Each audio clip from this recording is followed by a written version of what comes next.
전국에 계시는 군무원 수험생 여러분 반갑습니다. 적중리 여신, 문풀 여신, 회원국어의 고혜원입니다. 2022년 7월 드디어 여러분들의 시험이 치러지게 됐죠.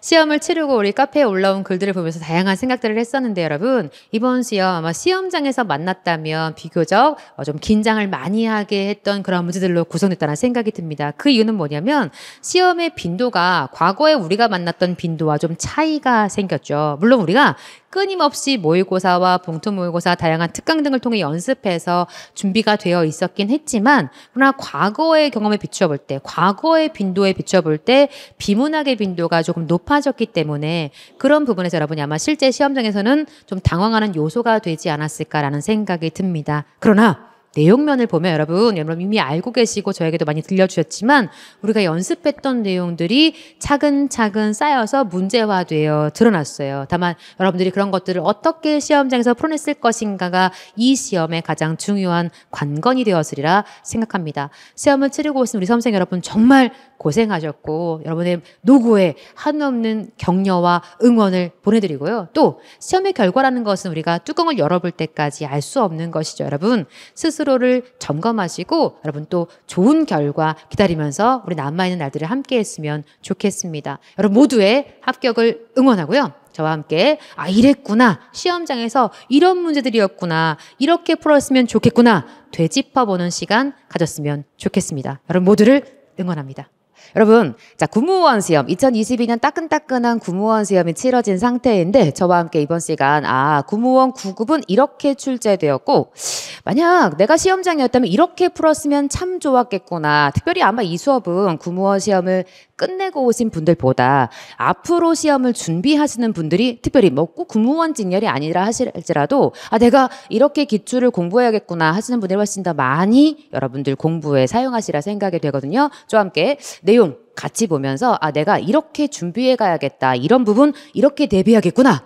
이번 구무원 문제가 여러분 딱 표로 보시면 아시겠지만 원래 구무원은 25문제 25분을 주는, 그래서 약간 일반 행적직과 조금 차별화된 그런 시험이기도 하죠. 그리고 실제로 문법 문제 비중이 굉장히 높고 문학 문제, 어휘 문제 비중이 굉장히 높고 비문학의 빈도가 매우 낮은 직렬이었단 말이에요. 그런데 이 피셋이 들어온 다음, 9까지 7급에 피셋이 들어온 다음 우리 시험에 굉장히 다각도로 변화가 있다라는 게 이번 시험, 특히 2022년 9까지 9급, 지방직 9급, 그리고 군무원까지 감지가 되고 있어. 그러니까 2023년 준비하시는 분들은 내가 비문학을 좀 더 심도 있게 준비해야 하고 더 나아가서 이 피셋의 성향을 가지고 있는 추론적 문제까지 연습을 해야겠구나 라고 여러분 결심하시면 좋겠고, 빈도 보시면 아시겠지만 문법이 전체 28%, 30%. 그러니까 사실 군무원 문제 치고는 문법의 빈도가 비교적 낮은 편이었어요. 그런데 보시는 대로 한자가 전체 20%. 그러니까 한자 어휘에 대해서 공부를 좀 꾸준히 해야겠구나라는 생각을 하실 수 있을 것 같고, 문학 문제가 전체 16%. 그래서 다소 다른 해에 비해서 문학의 빈도가 좀 내려오고, 대신 문학의 빈도를 낮춘 그 부분을 누가 채웠냐면 비문학이 채웠습니다. 그래서 한 40% 가까이 비문학이 올라온 걸 보고 사실 저는 굉장히 시험장에서 좀 당황하셨겠다. 비문학에 우리가 연습은 많이 했지만 그러나 기존 시험에 비해서 비문학의 빈도가 좀 높았기 때문에 아마 그런 부분이 조금 시간적인 부분에서, 내용적인 부분에서가 아니라 시간을 어떻게 잘 활용하실 거냐 하는 부분에 있어서 조금 시험장에서 변수가 되었겠다라는 생각이 듭니다. 그러면 문제 차근차근 가보죠. 문제는 사실 그렇게 아주 어렵다라는 문제보다는 빈도 자체의 차이에서 온 어떤 어려움이 시간적인 문제에서 있었고, 또 문항별로 우리가 연습했던 내용들이 출제가 되었기 때문에 아주 당황스러운 부분은 없었으나 비문학에서 살짝 여러분이 조금 긴장하셨음직한 문제들이 보이기는 합니다. 1번 문제, 자, 띄어쓰기를 물었어요. 1번, 지난달에 나는 딸도 만날 겸 여행도 할 겸 미국에 다녀왔다. X. X죠. 어디가 확 보이세요? 겸이 보이시죠? 자, 겸, 대, 등등, 등지, 등속, 너의 정체가 뭐다? 의존, 명사. 그치? 의존, 명사니까 만나다, 띄고, 명사. 만날, 기회, 만날, 생각, 만날, 겸이라고 해서 네가 명사의 역할을 하고 있죠. 여행도 하다. 용건의 어미 자리에 지금 리을, 관형사형 전성어미가 와 있다는 것도 뒤에 겸이 뭐다? 의존, 명사. 그치? 그러니까 다 자리에 지금 누가 왔냐면 뭐뭐 한 사람, 뭐뭐 하는 사람, 뭐뭐 할 사람, 뭐뭐 하던 사람. 우리 이 니은, 는, 리을, 던을 뭐라고 부른다? 관형, 사형, 전성, 어미라고 부를 거잖아. 그러니까 니네가 왔다는 건 뒤에 뭐가 와요? 공부하다 사람 아니죠? 뭐라고 불러? 공부한 사람, 하는 사람, 할 사람, 하던 사람. 그러니까 네가 뒤에 지금 명사가 왔다는 뜻이구나. 사실은 이 표지도 뒤에 겸이 명사라는 걸 뒷받침해주지. 하나 더. 여기 틀린 애가 또 있어요. 잡아내요. 그렇지. 지난주가 틀렸어. 그러니까 네가 지난주, 지난달 붙여 쓰거든요. 우리가 열심히 했거든. 지난주, 지난달 너는 붙여 써야 해. 그럼 누구는 띄어 쓰나 봐. 말해줘. 시작. 이번 주, 다음 주. 그렇지. 이번 달, 다음 달. 그러니까 네가 이번 주, 다음 주, 이번 달, 다음 달의 경우는 우리가 띄어 쓰거든. 그래서 특이하게도 지난주, 지난달만 붙여 쓰게 하기 때문에 암기사항입니다. 그러니까 여러분 형광펜 지난주 색칠하시고 지난주만 붙여 쓰고 이번 주, 다음 주, 이번 달, 다음 달, 지난달. 너만 붙여 쓰기를 하는구나. 의미가 있구나. 라고 여러분 생각하시면 좋겠죠. 2번. 이 회사의 경비병들은 물 셀 틈 없이 경비를 선다. 똑같이 나왔지, 그치? 어디가 문제게? 물 셀 틈 없이. 진짜 물이 새고 있는 틈. 집에 물이 새는 틈이 있어요. 그럴 때 당연히 물, 셀, 틈이 보입니다. 라고 우리가 너를 각각 띄었을 수 있을까, 없을까? 그런 상황이 존재할 수 있지. 근데 지금은 무슨 뜻이야? 완벽하게 라는 뜻의 품사가 뭐게? 부사, 하나의 부사니까 물 셀 틈 없이 전체를 붙였어야 합니다. 그러면 사전에 너는 물 셀 틈 없다 라고 엔터할까? 물 셀 틈 없이 라고 엔터할까? 물 셀 틈 없이 라고 엔터하겠지. 그러면 우리말에 뭐도 있구나. 물 셀 틈 없다로 쓰는 뭐도 있구나. 형용사도 있는 거지. 그러니까 네가 물 셀 틈 없다, 물 셀 틈 없고 물 셀 틈 없지라고 활용했다면 그건 형용사고, 다만 네가 물 셀 틈 없이 이히 뭐 만들어주는 부사 만들어주는 접사가 붙었으니까 넌 부사구나. 그러면 3번 아니면 4번이 답이겠네. 옳은가? 몇 번 정답? 3번 정답. 그죠? 좀 더 큰 것 원칙대로 불러요. 시작. 좀 띄고 더 띄고 큰 띄고 것이 원칙이나 네가 단음절일 경우 앞과 뒤를 붙이는 걸 뭐 해준다? 허용한다. 또 한 가지 중 품사가 뭐요? 의존 명사 99% 띄어 쓴다. 네가 회의 띄고 중이다. 수업 띄고 중이다. 다만 붙여 쓰는 경우의 수가 있었죠? 언제? 그중, 무언중, 무심중. 그러니까 무로 시작하는 무언중, 무심중, 무의식 중이라든지 아니면 네가 부시리즈, 부치중, 부체중, 부지 불식중과 같이 네가 원칙적으로 띄어 쓰는 것이 원칙인데 우리가 외워야 할 몇 가지 경우의 수가 있어서 니들은 붙여 쓰게 해야 한다. 또 친구가 은연중, 한밤중, 촉망중 이런 애들이 있는데 이런 애들은 태어날 때부터 붙여 쓰기로 우리가 약속했기 때문에 사실 중 99% 띄어 쓰는 게 원칙인데 예외적으로 니들을 붙여 쓰는구나 라고 여러분 기억하셔야 하고. 4번. 그 사람은 감사하기는 그냥 적게 줬다고 원망만 하더라. 뭐가 문제게? 는커녕, 은커녕, 는도 보조사, 커녕도 보조사. 그러니까 조사 붙여 써야죠. 그 사람은 감사하다. 그러기는커녕 적게 주었다고 원망했다란 뜻이거든. 그러니까 지금 너를 명사처럼 미음기 바꿔주고 그러기는커녕 은는도만 보조사고요. 커녕도 보조사야. 이러기는커녕 원망했다라고 해서 네가 붙여쓰기 되지 않아서 나가리구나. 많이 연습했던 문제. 정답은 3번을 찍어주어야겠죠. 2번 문제 가자. 다음 중 파생법으로 만들어진 단어가 아닌 거. 그럼 여러분 뭐 찾으면 돼요? 문제가 이렇게 땡큐할 수가. 접사. 그치? 여러분 4번 소개하세요. 너 어디서 왔구나. 순수라는 명사에다 뭘 붙였구나. 하다를 붙였구나. 그치? 순수는 원래 명사인데 순수라는 명사에다 하다를 붙이면 뭐가 되겠네? 순수한다. 안 되죠? 순수하다는 동사야, 형용사야. 형용사가 되겠지. 여러분 소개하세요. 하다에다가 이 앞에 공부 붙였다. 공부하다는 어디서 출발했어? 공부라는 명사. 근데 하다가 접사로 붙어서 품사를 바꿔버렸구나. 뭐가 됐네? 공부한다. 동사가 되지. 여러분 소개하세요. 하다라는 접사는 주로 누구 뒤에 붙네? 체온 뒤에 붙어서 뭘 만들거나 형용사를 만들거나 동사를 만드는 접사라고 알고 계셨다면 명백하고요. 탐스럽다. 누가 접사요? 스럽. 여러분이 알고 있는 자랑에다 붙여봐. 시작. 자랑스럽다. 자랑이라는 명사에 스럽, 영어의 풀틱, 러스야. 다만 이 스럽이라는 접사는 반드시 다라는 어미를 동반해서 같이 오겠지. 그래서 여러분이 스럽을 접사로 받든 다까지를 받든 뭐가 됐든 자랑스럽다. 네가 붙으면 품사가 뭐가 되는구나. 형용사. 그럼 탐스럽다. 품사는 어디에 뭘 붙였구나. 탐이라는 명사에 스럽다 혹은 스럽이라고 해도 괜찮겠어요? 네가 널 붙여서 뭐가 됐구나? 형용사. 그럼 질문. 탐의 품사는? 선생님 TOM 탐 이리 와. 이 탐은 이 탐이다. OX X야. 이거 아니야. 이거 아니고 이 탐 뭐야? 탐난다. 탐이 나다 할 때 네가 탐내다 할 때 그 탐 한자 탐 명사예요. 그래서 네가 탐스럽다 탐이 난다 이거 내가 갖고 싶어 이거 탐나는데 할 때 그 탐이 나다의 그 탐이야. 그래서 여러분이 이 탐이 뭔지 몰라서도 수업을 봤다면 사실은 게임 끝났으니까 둘 중에 하나를 찍었겠지. 그치? 자, 교육자답다를 찍을까 살펴보다를 찍을까? 몇 번 정답이다?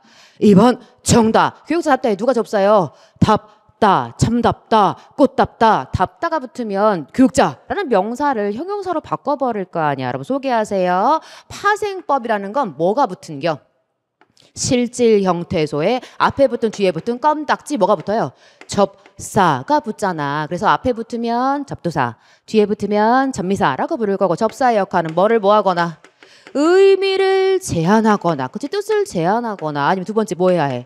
품사를 바꿀 거란 말이야. 그런데 우리한테 지금 품사를 전하는 지금 다 순수 명사 탐 명사, 교육자 명사인데 너를 용언으로 바꿔주는 지금 접사를 우리한테 물은 거구나. 몰랐다 치자. 살펴보다를 펼쳐봐. 시작. 그치 우리가 피어는 모음 축약돼 있구나 라고 확인할 수가 있고 그럼 이 자리는 뭔 자리요? 살피다. 다 자리잖아. 그럼 뒤에 뭐가 와 있는겨? 보다. 그러니까 얘는 누구하고 누가 만났구나? 살피다와 보다가 만났고 용언의 어가는 실질이다 형식이다. 실질. 요거는 어가는 실질이다 형식이다. 실질. 우리가 단일어업성어 파생어 판별할 때 누구는 빼고 생각해.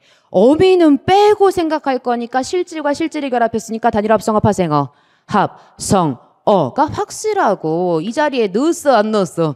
넣었어. 중간어미 넣었어. 중간어미 넣는 건 우리말 순서야? 아니야. 우리말 순서야. 그래서 우리가 뭐라고 불러?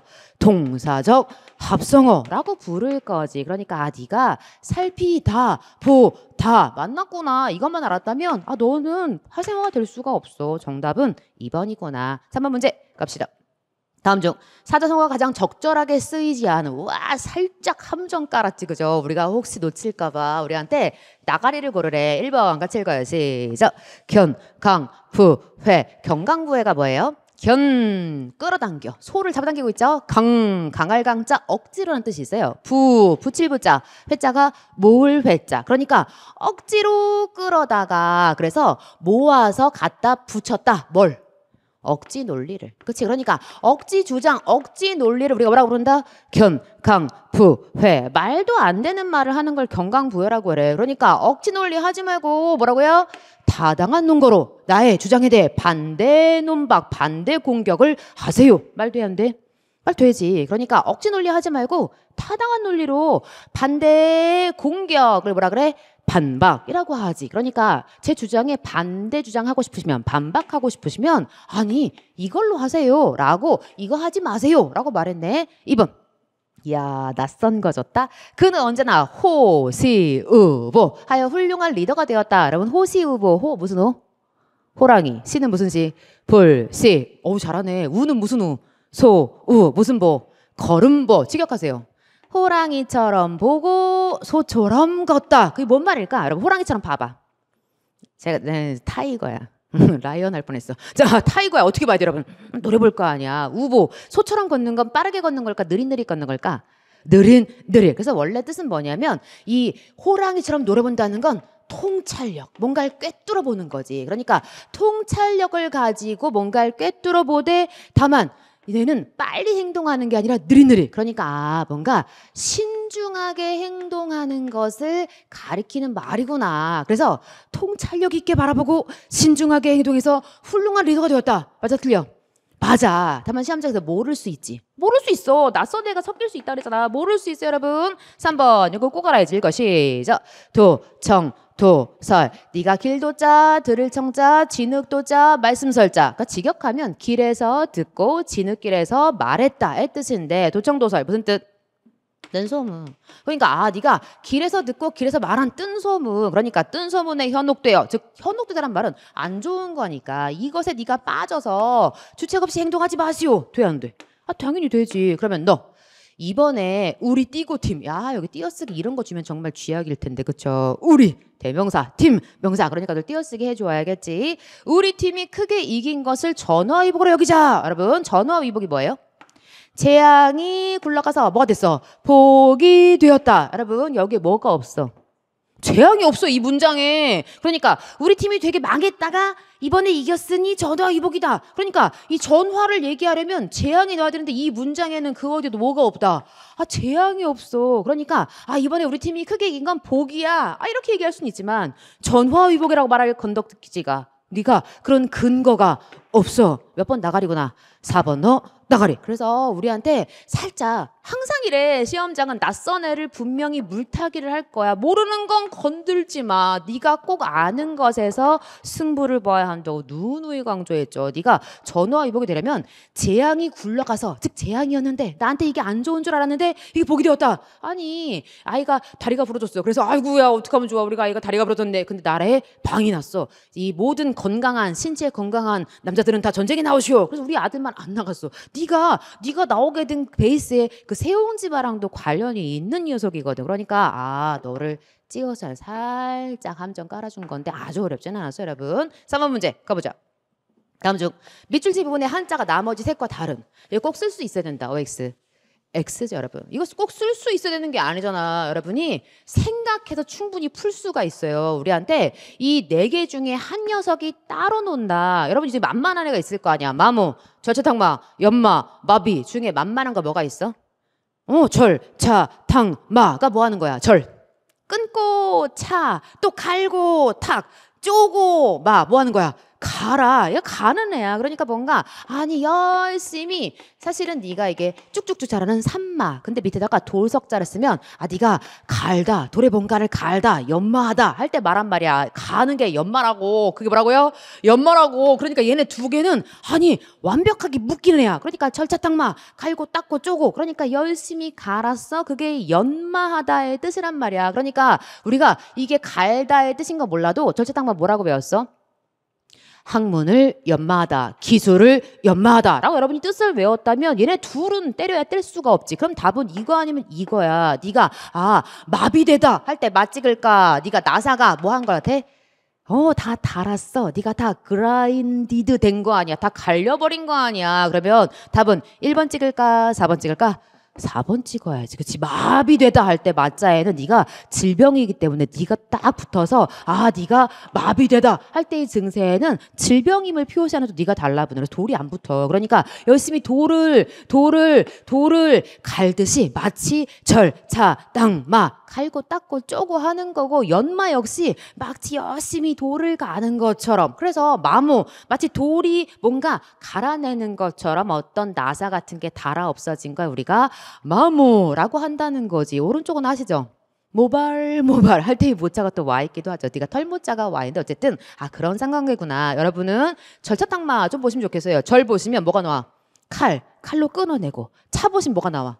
돌에 가는 거예요. 탁 보시면 뭐가 나와요? 그죠? 임금왕자는 한자에 뭐랑 통해? 구수록자. 그러니까 옥을 막 쪼는 거야. 열심히 막 옥에다가 멋진 문양을 뭔가 새기고 있는 거지. 마지막에 마법 뭐가 나와?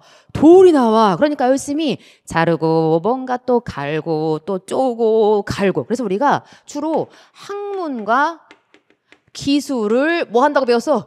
연마한다. 근데 재밌는 건 연마에도 보세요, 여러분. 연자에도 뭐가 있어요? 돌. 마에도 뭐가 있어요? 돌. 그러니까 연마는 계속 갈고 있는 거야. 와, 내가 열심히 기술을 깔아야지. 뭐 이러고 있는 거고. 네가 돌에 갈린 것처럼 달아 없어진 게 마모. 타마. 여러분이 한자로 못 써도 마비. 이거잖아. 네가 가장 거리가 먼. 조금만 신의 한수 한자 공부했다면 혹은 아니면 저랑 군문을 공부했다면 틀릴 수 없는 문제. 정답은 4번. 5번 문제 갑시다. 자, 밑줄 친 부분에 띄어쓰기 잘못된 거 3초 문제죠, 여러분. 심심한데 노래나 한 번 불러볼까? 노래나 두 번 불러볼까? OX. X. 두 번이 안 돼. 그러니까 이 한 번은 붙여 쓴다, 띄어 쓴다. 붙여 쓴다. 그 녀석 울음소리 한 번 크구나. 울음소리 두 번 크구나. 울음소리 세 번 크구나. 돼, 안 돼? 안 돼. 이 한 번은 붙여 쓴다, 띄어 쓴다. 붙여 쓴다. 한 번은 그 얘기는 두 번은 세 번은 돼, 안 돼? 안 된다는 뜻이야. 그러니까 한 번은 어떤 때 기억을 지금 우리한테 떠올려서 얘기해주고 있죠. 니들은 네가 그냥 노래나 한 번, 일단 노래나 한 번, 울음소리가 크구나. 울음소리 진짜 크구나. 라고 강조하고 있는 거고, 한 번은 언젠가 라고 해서 우리한테 네가 진짜 one time, two time, three time이 아니라는 거야. 그럼 1번 문장 여러분 소개하세요. 뭐 할 수도 있어? 두 번 실패했더라도 다시 도전하면 된다. 네가 비록 세 번 실패했더라도 다시 도전하면 된다. 그러니까 뭐 해야 해? 진짜 한 번 관형사 명사의 관계라는 거지. 물론 이때의 한 번은 품사가 뭐게? 부사다. 이때의 한 번은 품사가 뭐게? 뒤에 조사를 취할 수 있는 너의 한 번은 명사. 살짝 한 번은 할 때의 한 번과 붙여쓰기 한 번의 품사가 좀 다르구나 또 봐주시고, 다만 위에 한 너는 품사가 관형사, 번은 명사. 그래서 진짜 one time의 뜻으로 우리가 쓸 거라는 거지. 정답은 몇 번 찍어야 해? 1번. 틀릴 수 없어. 틀리면 안 돼. 절대로 점수를 내줄 수 없는, 실점할 수 없는 문제가 됩니다. 6번 문제 건너갈게요. 자, 6번과 7번 문제가 붙어 있고, 그럼 문제를 얼른 확인해야겠지? 6번 문제부터 가볼까? 6번 문제는 다음 중 윗글을 통해 파악할 수 있는 글쓴이의 성격으로 적절한 글쓴이 성격을 확인하래. 그러면 우리가 이 사람이 성격이 어떤 사람인지 확인하려면 뭘 확인하면 돼, 우리는? 어떤 말을 쓰고 있는지를 봐야지. 어떤 말을 하고 있느냐. 근데 그 말 중에서 뭘 보면 좋을까? 어떤 단어를 반복을 많이 하고 있느냐. 여러분 봐요. 저는 국어 강사잖아. 그러니까 어떤 성격을 가진 사람이겠어? 물론 기본적인 저의 개인적인 성격도 있겠지만 국어 강사가 갖는 성격이 있을 거 아니야. 뭐예요, 여러분? 공부해라. 국어 공부의 방법은 뭐 이런 얘기를 많이 하겠지. 그러니까 여기에 반복되는 단어가 뭐냐가 정말 중요했고, 두 번째, 이 문제를 읽을 때 우리한테 구성 방식 두 가지, 동그라미 한 번, 어디에 주제에 있다? 첫 번째 줄에 주제에 있다. 그죠? 양관식 어디에 있다? 처음에도 있고 마지막에도 있다 라는 뜻인 거고, 중관식은 어디에 있다는 뜻이야? 가운데. 그럼 미관식은 어디에 있다는 뜻이야? 마지막. 단락을 째려봐봐. 그죠? 굉장히 긴 것처럼 보이지만 들여쓰기 한 게 뭐밖에 없어? 인류는 이거밖에 없어. 단락이 몇 개라고? 하나야. 그러니까 하나짜리의 단락을 지금 준 건데 엄청 길어 보이는 것처럼 우리한테 준 거죠. 한번 읽어보자. 가볼게요.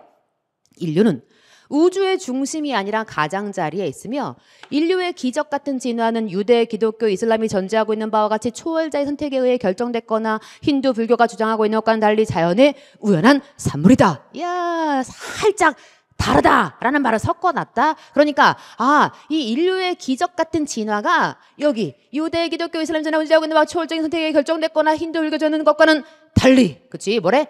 자연의 우연한 선물이다. 뭐가요? 인류 진화가. 또요, 앞에 문장은 뭐였냐면 인류가 뭐가 아니다? 중심 아니다. 뭐다? 가장자리다. 이런 얘기를 했어. 그러니까 시작부터 인간을 좀 까요. 우리는 보통 인간이 만물의 영장, 우주의 중심 이렇게 얘기하잖아. 근데 넌 중심이 아니고 가장자리다. 더불어 이 인간이란 존재는 어떤 존재냐? 네가 이 인간이 진화했다, 발전했다, 아주 기적 같다 라는 말을 하는데, 실제로 이 인류라는 존재, 인류의 진화는 자연의 우연한 산물일 뿐이다. 그러니까 여기다 우연한을 이제 왜 줬냐면 좀 까기 위해서 준 거지 뭐. 그러니까 우연하다라고 이렇게 얘기를 했어. 그래 놓고 우주적인 관점에서 볼 때 인류의 가치는 동물의 가치와 근원적으로 차별되지 않으며 그의 존엄성은 다른 동물의 존엄성과 근본적으로 차별할 수 없다. 그 얘기잖아. 그 얘기는 누구하고 누가 이꼬르야? 인류와 동물이 이꼬르. 그러니까 뭐라고 하냐면 이 인류는 야, 동물이랑 똑같은 거야. 인류가 만물의 영장, 인류가 잘났다. 그게 아니야. 라고 하면서 이런 얘기를 해. 자연은 한없이 크고 아름답고 자비롭다. 왜 물결해야 해?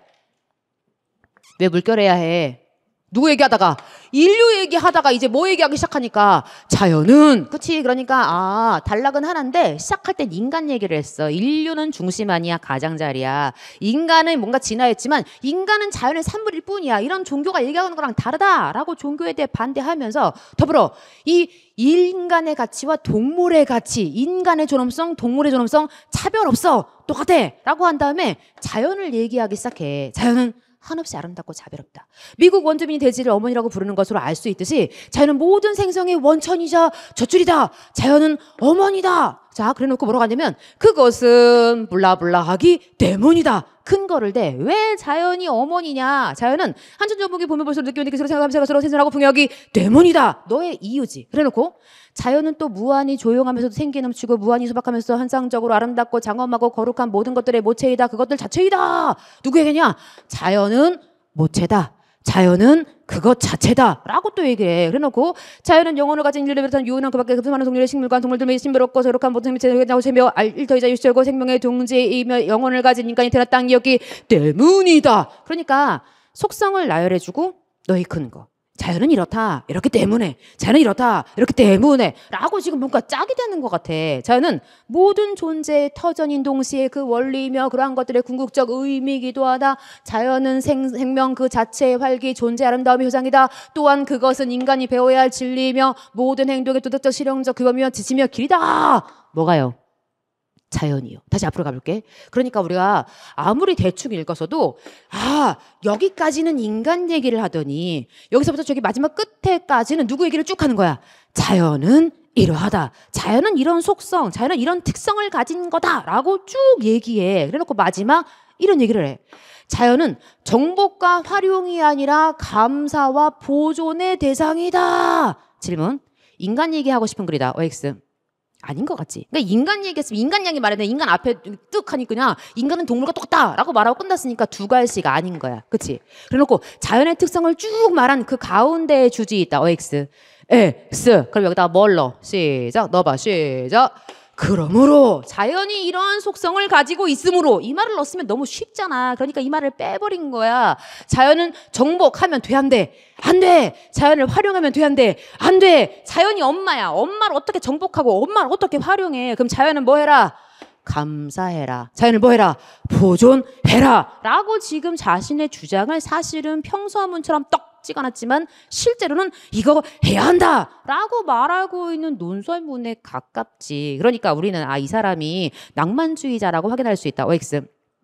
X, 뭐 로맨틱하거나 어떤 공상이라거나 자신의 감정이라거나 어떤 개성이라거나 뭐 이런 걸 얘기하고 있는 글이 아니잖아. 그러니까 낭만주의자 아니야. 그러면 4번 실용주의자다. OX. S, 실용이 뭐예요? 실제. 용이 뭐야? 사용. 그러니까 실제로 뭔가를 사용하는 어떤 얘기를 해줘야 되는데 쓰지 말자며 자연을. 그러니까 실용주의자. OX. S, 둘 중에 하나야. 자연주의자야, 신비주의자야? 자연주의자. 그러니까 이 자연주의자가 자연을 우선시하는 사람의 자연주의자든 자연에 살고 싶다의 자연주의자든 자연 얘기를 하고 있는 글이란 말이야. 그럼 여러분 소개하세요. 왜 신비주의자가 아니야? 신비주의자는 무슨 얘기 해줘야 돼? 절대적 존재라든가 신이라든가 아니면 뭐 하다못해 뭐 초월적 존재라든가 아니면 영적 존재라든가 뭐 이런 신비스러운 얘기를 한마디도 안 하고 있잖아. 그러니까 이 내용상 반복되고 있는 자연에 굉장히 관심 많은 성격이라고 우리가 봤다는 거예요. 그러니까 문제에서 성격이란 말을 줬다고 해서 이 쓸쓴이가 어떤 개인의 성격 욕할 뻔했어. 어떤 개인의 성격 그런 얘기를 말하고 있는 게 아니라는 거지. 그래서 항상 우리 시험 문제는 박스의 요지가 궁금한 거거든. 그러니까 이런 말에 절대 속을 필요가 없다. 뭐라 하고 싶은 말 어디에 있다? 마지막에 있으니까 무슨 식이다? 미괄식이라고 해야겠지. 그래서 살짝 5번 문제는 살짝 우리한테 띄어쓰기로 살짝 한숨 돌리게 하는 것 같더니 6번과 7번에서 문제를 살짝 우리를 헷갈리게 만들었으나 아주 어려운 지문은 아니었어요. 다만 8번 지문 보고 제가 깜놀했어요. 8번 지문 좀 수준이 있었죠. 8번 지문은 좀 여러분이 천천히 생각하면서 읽으셨어야 할 그런 문제. 중간에 떡하니 긴 지문이 나와서 시험장에서 좀 긴장하지 않으셨을까라는 생각이 듭니다. 8번 다음 중 아래의 글을 읽고 땡큐한 건 뭐냐면 추론한 락항의 생각. 그러니까 락항의 생각을 지금부터 이 글로부터 뭔가 뽑아낼 건데 그런데 가장 거리가 먼 거 땡큐죠. 그러면 세 개는 뭐 한 거야? 가까운 거잖아. 그러니까 우리한테 힌트를 좀 준 셈이야. 선택지를 잘 활용해야 돼. 읽어보자. 주체의 무의식은 구조화된 상징적 질서에 의해 형성이 되는지. 그러니까 얘가 이거에 의해서 형성되는 건지. 그래서 무의식 얘기를 하는 글인가? 두 번째, 주체의 의식적 사유와 행위에 의해 새로운 문화 질서가 창조된다. 자, 뭐 어떤 차이가 느껴지죠, 여러분? 여기 뭐 나왔어? 무의식. 근데 여기 뭐 나왔어? 의식. 달라. 그러니까 주체가 의식적으로 사유가 뭐예요, 여러분? 생각. 행위가 뭐예요? 액션. 그러니까 주체가 의식적으로 생각하고 의식적으로 행동을 하면 그러면 새로운 문화 질서가 네가 창조가 되는지, 네가 우리한테 이런 얘기를 한 얘기가 있는지 확인해라 라고 했고, 3번은 대중매체의 광고는 주체의 욕망이 형성되는데 큰 영향을 미친다. 즉, 이 광고가 주체의 욕망에 뭔가 영향을 미치는지 확인해라. 그다음 4번. 데카르트의 나는 생각한다, 고로 존재한다. 즉, 생각하기 때문에 내가 존재하는구나 라고 데카르트가 깨달았다며. 근데 이 라캉이라는 사람은 여기에 대해 뭐라고 한 거구나? 반댈세. 그치, 반대하고 있는지 확인해라. 그 얘기잖아. 근데 땡큐 한 것은 이 4개 중에 3개는 맞고 하나가 헛소리다. 그 얘기죠. 한번 가보시죠, 여러분. 라캉에 의하면 사회화 과정에 들어서기 전에 거울 단계에서 자기와 자기 영상 혹은 자기와 어머니 같은 양자 관계의 새로운 타인, 다시 말해 아버지 곧 법으로서의 큰 타자가 개입하는 삼자 관계, 즉 상징적 관계가 형성된다. 시작부터 살짝 말을 이렇게 막 비틀고 이랬어. 자, 라캉이 말했어요. 인간은 자 무슨 단계를 지나가는지 말해도 시작. 거울 단계를 지나 어디로 가는구나? 사회화 과정. 잘 읽었어? 그러니까 이 사회화 과정에 들어서기 전에 이거잖아. 그러니까 이거 다음에 이건 거지. 그치? 그러니까 이 거울 단계에서 이미 자기와 자기 형상 혹은 자기와 어머니 같은 어떤 양자 관계가 있을 때 새로운 타인, 즉 다시 말해 아버지, 즉 법으로서의 큰 타자. 그러니까 새로운 타인은 아버지고 다시 말해 법으로서의 큰 타자가 개입하는 무슨 관계? 삼자 관계. 즉 상징적 관계가 형성된대. 즉 이 자기와 자기 혹은 어떤 자기와 어머니 간에 뭔가 새로운 누가 들어온 걸 삼자 관계. 같은 말 상징적 관계라고 소개를 했어. 그래놓고 이 형성은 제3자가 외부에서 인위적으로 비집고 들어섬을 뜻하는 것이 아니다. 자, 핵심은 뭐가 아니다? 인위가 아니래. 그러면서 인간이 상징적 질서를 생각하게 되는 것은 이미 그 질서가 구조적으로 인간에게 기능하게끔 되어 있다. 여러분, 이 상징적 관계가 이미 뭐로 주어져 있다고? 구조. 이미 구조로 그 질서가 인간에게 주어져서 기능을 한대. 그래놓고 인간이 후천적, 인위적으로 그 구조를 만들었다고 생각하는 것은 잘못이다. 여러분, 또 뭐 하나 확 그어버리자. 이건 아까 그거죠? 후천적 아니다. 그럼 여러분 남는 거 하나밖에 없어. 이 구조, 이 상징적 관계는 무슨 적이다? 선, 천, 적. 그게 무슨 뜻이야? 태어날 때부터 주어진 구조다라는 얘기인 거지. 그래놓고 인간은 단지 그 구조화되어 있는 질서에 참여할 뿐이다. 당연하지 않겠어? 무슨 적이라면? 선천적이라면 그 구조가 이 구조를 만들었다고 했는데 이 구조가 선천적이라면 당연히 그 질서에 우리가 스스로 참여를 하게 되겠지. 그래놓고 정말 중요한, 다시 뭘 설명해?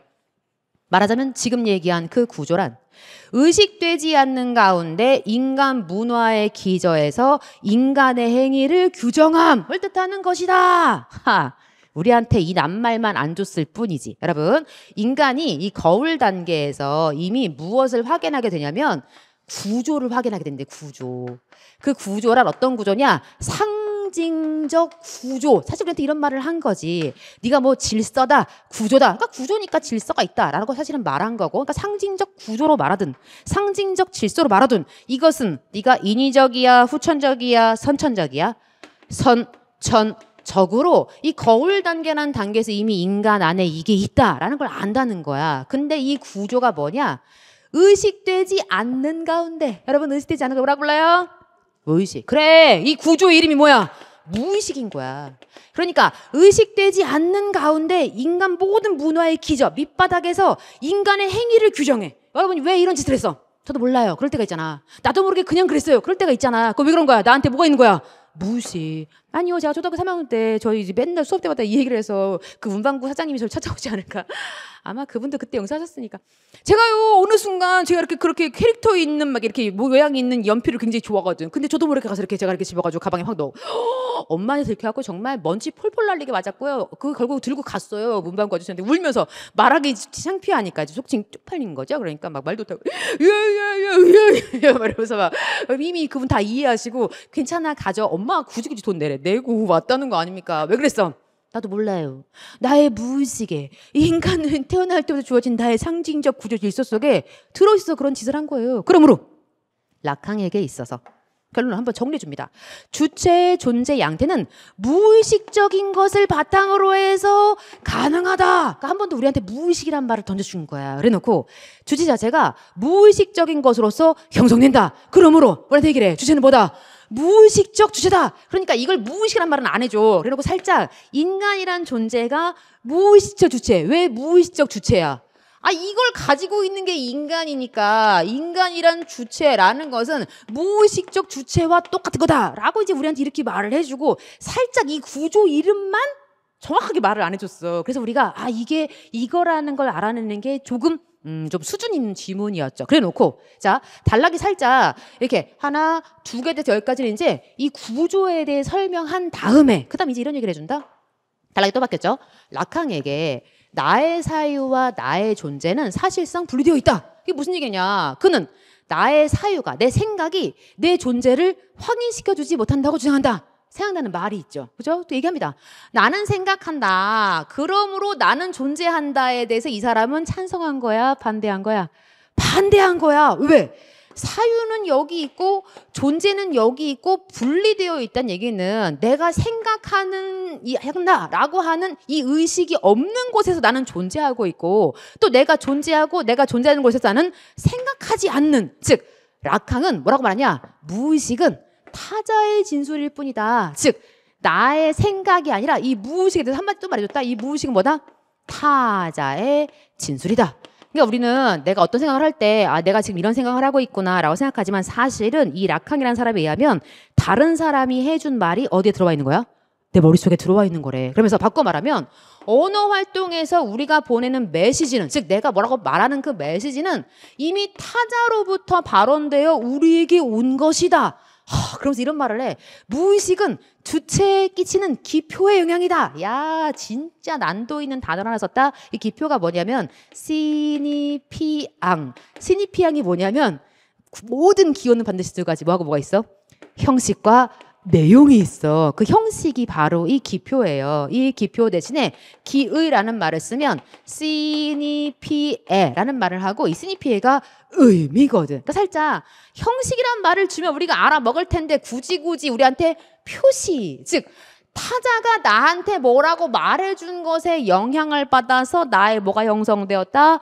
무의식이 형성되었다. 그 말을 굉장히 어려운 말로 비비꼬아서 우리한테 들려준 거지. 어쨌든 이런 연유에서 인간의 욕망은 타자 욕망. 여러분 소개하세요. 내가 지금 라면이 먹고 싶은 건 내 욕망이야? 아니면 내가 뭘 들은 거야?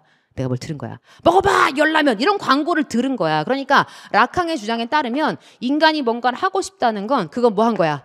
다른 사람의 뭔가 하는 말을, 광고를, 유튜브를 뭔가를 보거나 듣거나 해서 내가 뭐가 형성된 거야. 무의식이 형성된 거야. 그래서 내가 그것 때문에 액션한다 라고 지금 라캉은 주장을 한다는 거야.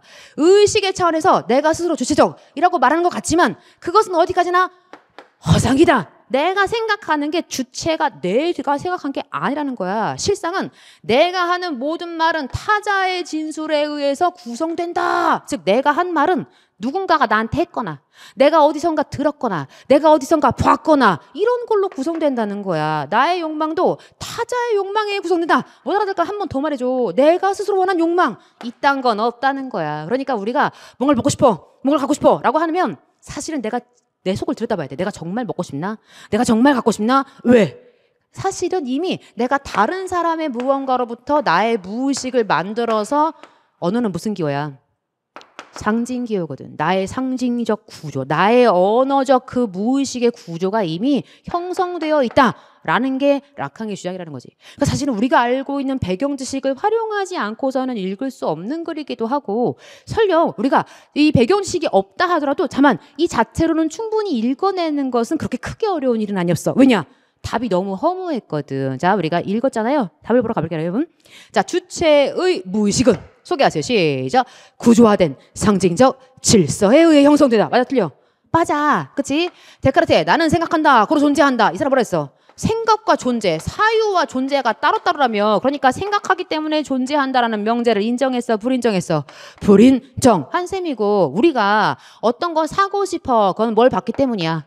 광고를 봤어. 타자가 뭐라고 말하는 걸 들었기 때문이야. 그러니까 주체의 의식적 사유와 행위에 의해 새로운 문화재가 창조된다. 이런 얘기를 했어, 안 했어?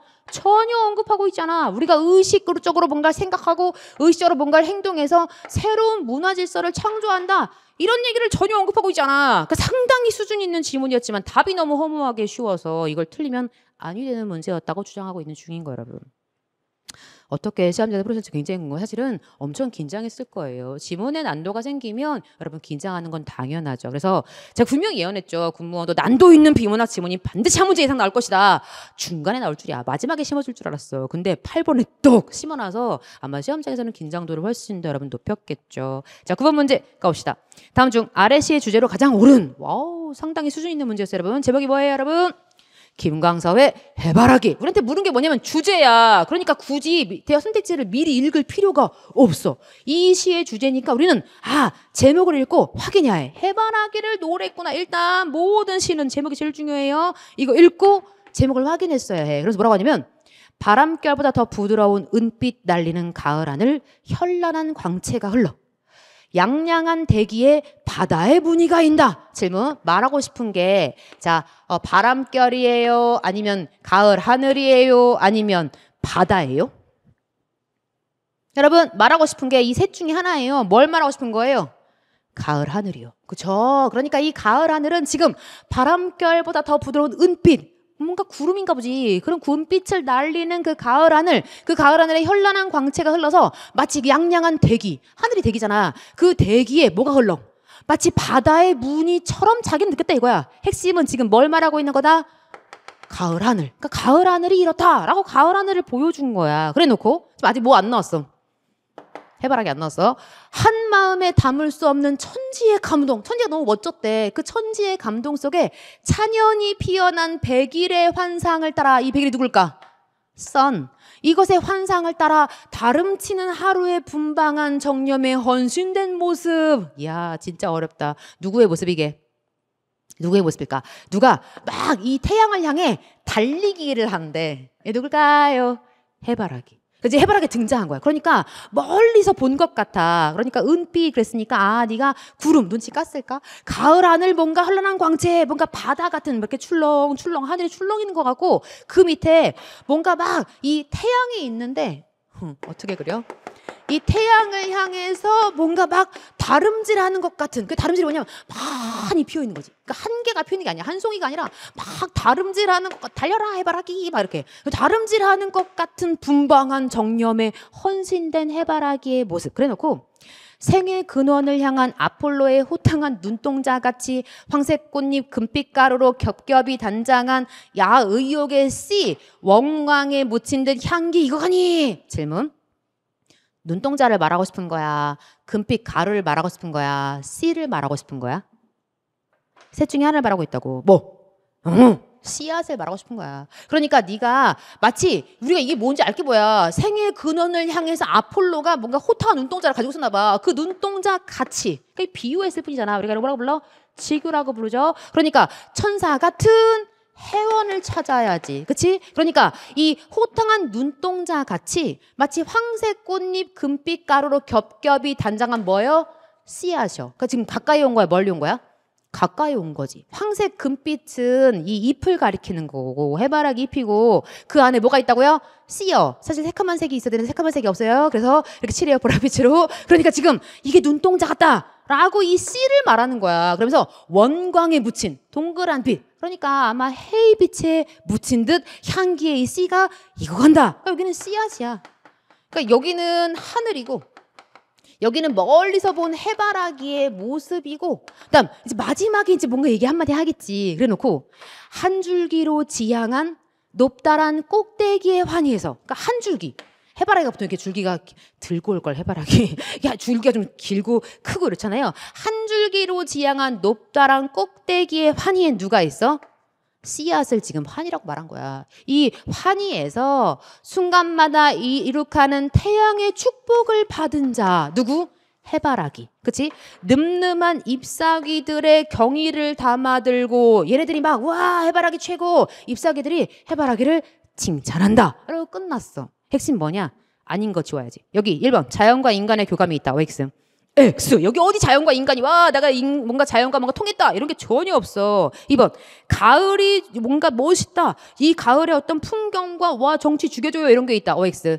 X. 해바라기를 얘기해줘야지. 그러니까 1번과 2번은 죽었다 깨도 담이 될 수가 없어. 그럼 3번 아니면 4번을 찍어야 했다. 자, 생명에 대한 강렬한 의욕 찍을까? 4번 환희가 넘치는 삶 찍을까? 자, 일단 여러분 아닌 걸 도려내줘. 누구 나가리?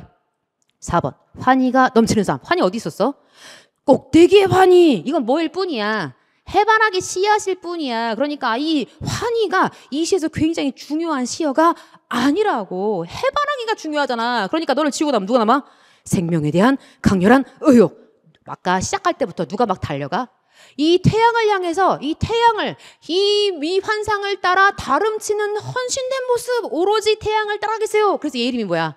해바라기 아니야. 그러니까 이 해바라기는 태양을 막 따라가는구나. 더불어 뭔가 이 씨앗을 익혀가면서 태양의 축복을 받는 자. 그게 누구야? 해바라기. 그렇게 뭐 해야겠다? 살아가면 좋겠다. 인간도 태양을 향해서 막 다름질하고 뭔가 태양의 축복을 받는 해바라기처럼 그렇게 뭔가 생명, 태양이잖아. 이것에 대한 강렬한 의욕을 가지고 살아가면 좋겠다. 사실 답을 찍기란 너무 어려웠어. 답을 톡 하나 찍어내는 건 너무 어려운데 답이 아닌 걸 지워야지. 그래서 여러분이 1번과 2번을 지우는 게 정말 포인트고 그다음 3번과 4번 중에 4번을 지워내는 능력까지 우리한테 요구한 다소 난도가 있는 문제였다고 판단합니다. 다만 충분히 우리가 할 수 있는 문제. 자, 10번 문제 가볼게요. 다음 중 아래 글의 제목, 역시 제목을 묻고 있으니까 바로 읽어볼게요. 방정식이라는 단어가 정치권의 통합 방정식, 경영에서의 성공 방정식, 영화의 흥행 방정식 등 다양한 문제에서 애용된다. 뭐예요? 방정식이 애용되는 사례. 그죠? 방정식이라는 단어가 이런 블라블라에서 애용, 사랑하면서 사람들이 사용한다. 소개했잖아. 그래놓고 수학의 방정식은 문자를 포함하는 등식에서 문자의 값에 따라 등식이 참이되기도 하고 거짓되기도 하는 경우를 말한다. 그러니까 수학의 방정식에 대해서 살짝 설명해주고 이런 경우다. 통합 방정식의 경우 통합을 하는데 여러 변수가 있고 변수에 따라 통합이 성공하거나 실패할 수 있으므로 방정식이라는 표현은 대로 적절하다. 핵심 표현은 뭘 말하고 싶은 거구나. 네가 이런 경우에서 수학의 방정식이라는 말 혹은 아니면 통합 방정식이라는 말 이런 말은 네가 대체로 뭐하다? 적절하다. 근데 지금 뭐가 나왔어? 단락이 바뀌면서 뭐가 나와? 그런데 단락이 2개고 그런데 먼저 표시했어? 그치? 항상 단락 확인하시고 그런데 그러니까 뭔가 그러려면 너무 쉬운 글인데 화제를 전환하겠다 라는 뜻인 거잖아. 그래놓고 방정식은 변수가 많은 고차 방정식, 국내, 국제, 남북관계, 3차 방정식 이란 표현에서 보듯이 차수와 함께 거론되기도 한다. 그러니까 차수라는 얘기를 새로 끌고 왔어. 화제를 전환한 거 맞네. 엄밀하게 따지면 변수의 개수와 방정식의 차수는 무관하다. 변수가 한 개라도 고차 방정식이 될 수가 있고 변수가 많아도 1차 방정식이 될 수가 있다. 뭔 얘기인지 몰라도 괜찮죠? 정말 중요한 건 뭐가 있어? 따라서 일단 하고 싶은 말 상황에 영향을 미치는 변수의 개수에 따라 M1 방정식으로 또 상황의 복잡도에 따라 N차 방정식으로 구분할 필요가 있다. 또 한 가지 추가하고 싶대. 4차 방정식까지는 근해 공식 즉 일반해가 존재하므로 해를 구할 수 없을 정도의 난맥상이라면 5차 방정식 이상이라는 정말 중요한 건 뭐라고요? 표현이 안전하다. 그러니까 사람들이 방정식이라는 낱말을 뭐해? 애용해. 그런데 이런 말은 뭐해? 대체로 적절해. 그런데 아니 차수와 함께 거론될 때는 이런 게 가능하니 따라서 이렇게 쓰는 표현이 뭐 하겠다? 적절하겠다. 우리가 이 내용을 꼭 다 이해하는 게 아니야. 그러니까 이건 뭘 말하고 싶은 거냐면 이런 표현 많이 쓰는데 이런 표현은 가능한 표현인데 그런데 차수와 거론될 때가 있기 때문에 그럴 땐 이런 가능성이 생기니까 이렇게 표현하면 좋겠다라고 말한 거잖아. 그러면 4번 수학 용어의 추상성과 엄밀성을 이 글의 제목으로 했다. OS 스. 그렇지. 3번 방정식은 이런 뜻이고 방정식은 이렇게 구성된다. 구성 요소다. OX 스. 아닌 거지. 실생활에서 수학 공식을 적용해라. OX 스. 더더욱 아니지. 여기서 보면 근의 공식 나와서 뭐 적용할 거야? 그거 아니고 어떻게 해라. 이렇게 하면 더 적절하겠다. 핵심은 이건 적절한데 이런 걸 표현할 땐 이렇게 표현하는 게 더 적절하겠다. 그러니까 우리는 핵심 서술어를 확인하면 답 찾는 데는 거의 뭐 짧은 시간 걸렸을 것 같은데 어떻게 보셨을까 궁금하네요. 계속 가보죠, 여러분. 자, 11번 문제 가자. 자, 다음 중 과학 문제야. 기억 디귿에 알맞은 말을 순서대로 나열한 것은 그랬어요. 그래놓고 우리한테 기억, 니은, 디귿이 있네요. 먼 곳에 물체를 볼 때 물체에서 반사되어 나온 빛이 눈 속으로 들어가면서 각막과 수정체에 의해 굴절되어서 망막의 앞쪽에 초점을 맺게 되면 망막에는 초점이 맞는 상이 맺힘으로써 먼 곳의 물체가 흐리게 보인대. 이것을 근시라고 한다. 그러니까 우리한테 사실은 여기 들어갈 힌트를 여기서 준 거지. 어떻게 알아? 거기 선택지를 보시면 앞쪽, 뒤쪽, 앞쪽. 그러니까 들어갈 말이 앞쪽과 뒤쪽과 앞쪽밖에 없대. 그러니까 원래 사실은 우리한테 들어갈 말을 넣으랬으니까 앞뒤를 보시고 찾으면 되는데 여기가 정말 중요한 힌트라는 걸 이걸 읽고 선택지를 보면 우리가 확인할 수가 있어요. 그러면 천천히 다시 읽었어야 해. 먼 곳의 물체를 볼 때 물체에서 반사되어 나온 빛이 눈 속으로 들어가면서 겉을 감싸고 있는 각막, 그다음 그 안에 있는 수정체가 있고 여기서 굴절되어 망막의 앞쪽, 이 망막의 앞쪽에 초점을 맺게 되면 망막에는 초점이 맞지 않는 상황. 그러니까 어디에 와야 좋은 거야, 여러분? 망막에. 그치? 망막에 뭔가 상이 맺혀야 좋은 상황인데 이 망막에 어디에 있다고요? 앞쪽, 이 앞쪽에 초점을 맺게 되면 여기에는 초점이 맺지 않는 상황이 됨으로써 먼 곳의 물체가 흐리게 보여? 아니면 아주 자연스럽게, 아주 그냥 자세하게 잘 보여? 흐리게. 그럼 소개하세요. 망막의 앞쪽에 맺히는 건 좋은 상황이야? 나쁜 상황이야? 나쁜 상황이야. 그치? 흐리게 보이게 만드는 상황 아니야. 이걸 근시라고 했대. 자, 우리 과학으로 읽지 말고 비문화로 읽어보자.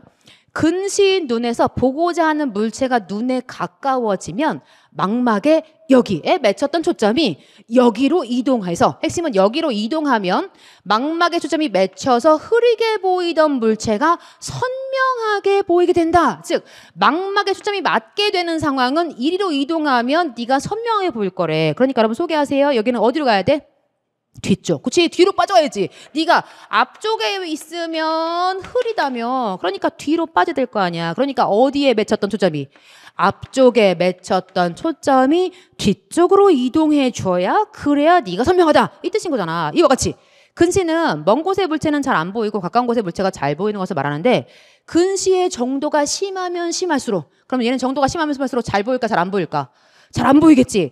눈 속에 맺히는 초점이 망막의 띠리링으로부터 멀어져서 가까운 곳에 잘 보이는 거리가 짧아지고 근시의 정도가 약하면 꽤 먼 곳까지 잘 볼 수 있다 라고 말을 했다. 다시 가볼게. 자, 근시의 정도가 심하면 심할수록 자 망막으로부터 초점이 자 어디로 갈까? 앞으로 갈까? 뒤로 갈까?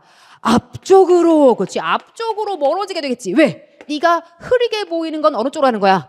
앞쪽으로. 그럼 잘 보이게 되는 건 어느 쪽으로 하는 거야? 뒤쪽으로. 그치? 그러니까 지금 앞쪽으로 가면 안 보이고 어느 쪽으로 가면 잘 보인다? 뒤쪽으로 가면 잘 보인다. 사실 우리는 이것만 찾으면 돼. 굳이 그림을 좀 그려드리면 얘가 원래 이렇게 통과해서 이렇게 초점이 맞아요. 여기가 망막에 가야 되는데 그게 아니라 근시는 앞쪽에. 그러니까 얘를 자꾸 뒤로 빼줘야, 뒤쪽으로 빠져야, 여기여야, 그러니까 뒤쪽이어야 잘 보이는데 근시가 심하면 심할수록 어느 쪽으로 가는 거야? 앞쪽으로 초점이 맺혀서 점점점 잘 보이게 돼, 안 보이게 돼? 안 보이게 돼. 어느 쪽으로 와야 좋은 거야? 뒤쪽으로 와줘야 그래야 좋은 거지. 그러니까 우리가 굳이 안구 그림을 줬다면 정말 땡큐 하겠지만 비문학적으로 보면 앞쪽은 흐린 거고 뒤쪽은 망막에 점이 맺혀서 그래서 네가 잘 보이게 되는 상황이구나. 이거 확인하는 게 포인트였다는 거야. 그래서 앞, 뒤, 앞. 그래서 앞, 뒤, 앞 넣는 문제였다는 거지. 몇 번 찍어줘요, 여러분? 1번, 12번 갈게요, 여러분. 다음 중 기억을 가리키기에 적절하지 않은 것을 골라라 그랬어요. 우리한테 기억을 가리키기에 뭐라고요? 적절하지 않은. 그러면 4개 중에 하나가 따라온다는 얘기잖아. 그러니까 얘는 실수하지 않았어야 돼. 보자마자 또 기억이구나 라고 하고 그냥 너에게 어울리는 거 찍으면 답 날아간다. 자, 1번 읽어줘요. 시작. 설, 상, 가, 상. 이 뭐예요? 눈이 왔는데 그 위에 서리까지 더했어. 엎친데 덮친 격. 안 좋은 일에 또 안 좋은 일까지 더한 걸 우리가 설상가상이라고 하죠. 2번 읽어줘. 시작. 전, 호, 후, 랑. 앞에는 호랑이, 뒤에는 이리. 뭔 뜻이요? 이리 가기도 어렵고 저리 가기도 어렵고 안 좋은 일의 계속이야? 좋은 일의 계속이야? 안 좋은 일의 계속. 3번 읽어줘. 시작. 화, 불, 단행. 화, 재앙은 불. 하지 않아. 단. 혼자, 헛단자, 단수, 혼자 행, 다니지 않아. 화는 항상 친구. 그러니까 재앙은 항상 혼자 오지 않아. 여럿이 같이 와. 재앙은 연거푸라는 말을 한자로 뭐라 불러? 화, 불, 단행. 몰랐다 치자. 4번 읽어. 시작. 고, 장, 난, 명. 그치? 고장, 외로운 손바닥. 한 손바닥으로 울리게 할 수 없어. 즉 싸움도 짝이 있어야 돼. 어떤 일이 잘 되려면 협동해야 할 뜻이잖아. 그러니까 너는 재앙과 관련이 있어 없어? 없어. 그러니까 몇 번을 찍어줘야 해? 4번을 찍어줘야지. 그러니까 우리가 이걸 읽고 풀 수도 있는데 조심해야 돼. 왜냐? 너를 가리키기에 적절하지 않은. 읽을게. 전답도 다 팔아버리고 살아오던 집마다 남의 손에 넘어가고 또 악상까지 상까지 당했대. 누가 죽었나 보지. 이까지 당하는 걸 보면 아이고 안 좋은 일이 겹쳤구나 라는 건 확실한데 여러분이 최대 이 문제의 정말 비극적 상황은 1번 찍고 건너가는 거지. 이거 보자마자 이거 안다 좋아가지고 또 힘들다 왔으니까 저 앞뒤 앞 이거 엄청 힘들었을 거거든. 뒤 앞뒤 막 이러면서 힘들었을 테니까 이거 보는 순간 그냥 이거 찍고 건너갔을까봐 저는 굉장히 걱정되는 문제이기도 합니다. 정답은 너를 찍었어야 하는. 우리 한번 도금 한번 같이 읽읍시다. 시작. 설, 상, 가, 상, 전, 호, 후, 랑, 화, 불, 단, 행, 고, 장, 난, 명. 정답은 너를 찍었어야 해요. 딱 한 문제만 더 풀고 잠깐 쉴게요, 여러분. 갑시다. 13번. 자, 밑줄 친 말이 한자와 고유의 결합이 아닌 거. 사실 1번 같은 경우는 쉽게 확인하셨을 것 같아요. 가외 돈 누가 한자? 가외가 한자가 되겠지. 그래서 이가 가외가 한자고 돈이 우리말에서 시옷을 표기한 사이수리 연사. 앞뒤에서도 모르고 고자질을 하면 안 된다. 그래서 나왔다. 누가 한자? 고자, 아를 고자. 그래서 네가 사람 자자, 고자가 한자야. 그래서 여러분이 이 둘 중에 좀 생각을 하시지 않았을까라는 생각이 듭니다. 자, 3번 아수라장, 4번 관자놀이 찍어줘. 이 중에 하나가 한자가 아닌 고유어가 낀 애가 딱 하나밖에 안 남았거든. 골라주세요. 몇 번 정답? 3번 정답. 그래서 관자는 한자인데 놀이가 또 우리말이고 아수라장은 아수라도 한자, 장도 한자. 그래서 네가 고유어가 없어요. 질문. 관자놀이가 뭐예요? 눈과 귀 사이에 오목하게 들어가서 이렇게 손을 대면 맥박이 띡띡 뛰는 부분이 있어요. 그 부분을 왜 관자놀이라고 불러요? 선생님 뭐 그래요? 미안해 다시 그릴게요. 뭐 그래요? 사람 얼굴이에요, 여러분. 망건이라고 들어봤어요? 망건? 약간 머리띠 비슷하게 생긴 거 있어요. 그리고 여기 귀가 이렇게 있고 이 망건에 보시면 이렇게 뒤에서 바라볼 때 여기 요렇게 약간 이렇게 동그라미 같은 단추가 이렇게 하나 있어요. 혹시 보신 적 있어요? 사극 보시거나 아니면 사극 같은 드라마 할 때 그 남자 출연자를 잘 보시면 여기 동그라미 같은 애가 귀쯤에 귀와 이 눈 사이에 여기 눈이 이렇게 있을 거 아니에요?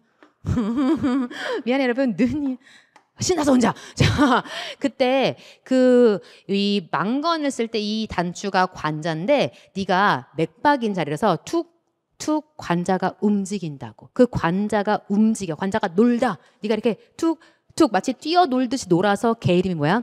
관자놀이라는 명칭이 붙었다는 거야. 그래서 이 관자가 이 망건에 붙어 있는 그 단추의 이름이거든. 네가 한자고요. 아수라는 네가 악신. 이라는 사실은 산스크리트어 불교 용어입니다. 다만 이 장이 장소, 운동장, 무슨 장소, 연회장 할 때 장소를 의미한 한자고 아수라 장은 어떤 장소를 가리켜? 악신과 악신이 맞붙은, 즉 전쟁터를 방불케 하는 장소를 우리가 아수라장이라고 부르지. 그래서 네가 아수라가 뭐 한자로 얘기하셨든 아니면 산스크리트어로 보셨든 어떻게 봤든 네가 고유어와 한자어의 결합은 아니라는 거야. 그래서 다 한자어 한자어 물론 이렇게 볼 수도 있지만 사실 아수라는 정직하게 따지면 불교 용어이기 때문에 산스크리트어와 한자어의 결합으로 보는 게 맞죠. 우리가 어휘할 때 했어. 그러니까 사실 정말 어려운 부분까지 묻고 있는 내용이긴 했으나 안타깝게도 한 적이 있다. 기억났으면 참 좋았을 것 같아요. 정답은 몇 번 찍어야겠네.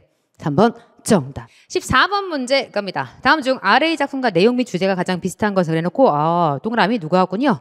정철의 사민공. 정철이 유배 가서 유배지에서 임금님 너무 그리워요 라는 그 자신의 마음을 마치 하늘나라에 있던 여인이 그 하늘나라의 옥황상제 사랑하는 사람 남겨놓고 뭔가 내려와서 유배 와서 뭔가 땅 위에 거하면서 이 임을 그리워하는 것처럼 노래하고 있어서 그래서 약간 이 내용과 이 바깥의 내용의 차이가 있다는 거 아시면 좋겠고, 다만 이렇게 박스로 주어지면 이 박스 자체의 내용을 먼저 확인해야 된다는 게 포인트죠. 그런데 시조 4개와 이 내용의 주제 비슷한 거 찾으래. 먼저 읽을게요, 여러분. 이렇게 시작을 하죠. 나라 동풍이 건드풀어 적설을 해태느니. 동풍이 뭐예요? 동쪽에서 부는 바람. 동쪽에서 부는 바람 언제 불어요? 새, 하, 마가 되었어요. 뭐 이런 거 배웠어요? 그래서 네가 동쪽에서 뭐라 불러? 새바람. 그치? 서쪽에서 부는 바람, 하니바람 이라고 부를 거고, 남쪽에서 부는 바람, 마파람 이라고 부를 거고, 북쪽에서 부는 바람, 된바람 이라고 우리가 부를 거지. 뭐라고 외우셨어요? 새, 하, 마가 되었어요. 우리 학생 한 분이 그지 카페에다가 새로 외우는 방법 알려주셨는데 그 외우는 방법을 제가 까먹었어요. 그래서 제가 원래 하던 방법으로 지금 하고 있어요. 새, 하, 마가 되었어요. 그래서 원래 동쪽에서 부는 바람 뭐라고 부르는구나? 새바람. 그래서 네가 동쪽에서 부는 바람이고 서쪽에서 부는 바람 하니 바람, 남쪽에서 부는 바람 마파람, 북쪽에서 부는 바람 된바람인데, 근데 네가 또 봄, 여름, 가을, 겨울로 말해줘. 시작. 봄, 여름. 네가 가을에 불어서 무슨 바람? 가을바람이기도 하거든. 넌 언제? 겨울. 그래서 시간을 따지면 시계 방향으로 돌리시면 돼요. 그래서 동풍이 봄에 분 바람이구나 라고 알아보실 수 있었으면 좋겠고, 봄바람이 건드불어 적설 뭔지 몰라도 눈을 헤쳐내니 창밖에 심금 뭐가 보여? 매화. 언제야? 봄을 알리는 전령사. 두세 가지 피었어라. 가뜩이나 아직 완벽히 거울이 사라지지 않아서 냉담한데 너의 은근한 향기 무슨 일인가? 황혼의 달이조차 벼맡에 비채니. 여러분, 달이 어디에 비쳤을까? 베갯머리. 그 베갯머리 맡에 비치니 흐느끼는 듯 반기는 듯 그 달빛이 이미신가 아니신가 했대. 내 생각 저 매화 꺾어내어 임겨신데 보내고 싶구나. 그러면 이 매화가 뭐가 되는 순간? 화자 자신이죠. 저 매화를 꺾어서 임에게 보내고 싶어. 마치 누구이냐? 나인 양 보내고 싶은 거죠. 님이 너를 보고 어떻다 여기실까? 꽃 지고 새 잎이 나니 녹음이 깔렸는데 뭐가 바뀐 거야? 계절이 바뀌었구나. 그러니까 우리가 여기서 한번 선을 확 그어야 해. 그러니까 지금 아직 완벽한 봄이 온 것은 아니지만 매화가 피어서 이제 봄이 올 거예요 알리고 있는 뭔가 봄의 시작 즈음인 것 같아. 근데 이 매화를 보면서 무슨 생각했어? 저 매화를 꺾어내어 임계신데 보내고 싶다 라고 했어. 그래 놓고 계절이 뭐로 바뀌었어? 여름. 그치? 녹음이 깔렸다. 그랬으니까 아마 네가 여름인 것 같아. 꽃이 떨어지고 새 잎이 나니 녹음이 깔렸는데. 계속 가보죠. 나위 적막하고 수막이 비어있다. 부용을 걷어놓고 공작을 둘러두니 가뜩이나 씨름한데 날은 어디 기도통고. 나위. 그러니까 비단 장막 아니 적막. 왜 적막해? 혼자 있어서. 더불어 수막, 수놓은 막. 그러니까 아마 자기가 수를 놓은 휘막, 장막 이런 거 뭔가 장식해둔 모양이지. 이게 아무도 없어. 비어있어. 그래서 이걸 바꿔버린 거예요. 딴 걸로. 뭐 중요하진 않지만 연꽃 수놓은 어떤 부용을 걷어놓고 공작을. 그래서 공작새 무늬 있는 어떤 것을 이렇게 둘러두니 가뜩이나 근심 많은데 날까지 하루가 롱롱롱 길더래. 그래서 원앙금, 원앙이 뭔가 무늬 있는 그 비단을 버희다. 형광펜 뭐 한 가게? 커팅. 그러니까 원앙 무늬의 천을 커팅해 놓고 오색 선 풀쳐내요. 그럼 이게 뭘까? 실이요. 오색 실을 이렇게 풀어내서 금자 희견화이죠. 금자 자가 나와. 자로 뭐해? 재는 거지. 측량하는 거예요. 치수를 재서 뭐해요? 임의 옷을 지어내니 수품은 카니와 제도도 갖춰시고 수품은 물론이거니와 나 제도도 갖췄다. 나 솜씨도 너무 좋고 나 제도, 격식, 형식도 갖췄구나. 약간은 잘난 척이에요. 내가 지금 이렇게 천을 베어놓고 실을 풀어놓고 금자로 이렇게 센티미터도 측정하고 뭔가 이미 옷을 지금 만들고 있는 중인데 야, 나 솜씨도 대단하고 나 약간 격식도 갖추지 않았니? 뭐 이러면서 산호수 지게 위에 지게가 산호수로 만든 거래. 백옥함 그러니까 함인데 아주 좋은 함. 그러니까 멋진 지게 위에 함에다가 딱 뭘 넣었을까? 그 옷을 담아두고 뭐 하려고 했어? 임에게 보내오려 임겨신데 바라오니 임한테 보내려고 임 계신 쪽을 이렇게 얼굴을 향해 바라봤대. 근데 산인가 구름인가 형광펜 머흐도 머울시고 머흐다가 뭐게? 험하다. 그러면 이때 산과 구름은 동그라미 할까 세모 할까? 세모. 임께 보내야 하는데 장애물이 많구다. 뭐 이런 얘기인 거지. 그러면서 천리만리 길을 뉘라서 찾아갈고 천리만리 먼 길을 누가 찾아갈 수 있을까? 다만 니거든 니다. 얘다 고우의 뜻이에요. 가거든 이 내가 보낸 이 선물 이 함 이 옷이 가거든 임께서 그 함을 열어두고 뭐라고요? 나인가 반기실까? 그러면 여러분 소개하세요. 누구하고 누가 또 입고래요? 임의 옷과 내가 또 입고르. 즉 내가 만든 옷이 임께서 나라고 반겨주실까? 앞에는 뭐 보냈어? 저 매화 꺾어내어 보내고 싶구나. 이거 누구의 뭐예요? 나의 분신. 그러니까 지금 봄에는 매화 꺾어 보내고 싶대. 누금 여름이 오니까 이번엔 뭐 보내고 싶대? 임의 옷 보내고 싶어요. 역시 누구랑 이꼴이야? 나라고 여기실까? 이러고 있는 중. 그럼 여러분 소개하세요. 이 매화 옷은 뭘 상징해? 사랑, 그치? 러브, 나의 사랑을 상징하는 후제물 아니야. 그러니까 이런 거 찾으래. 1번 가보자.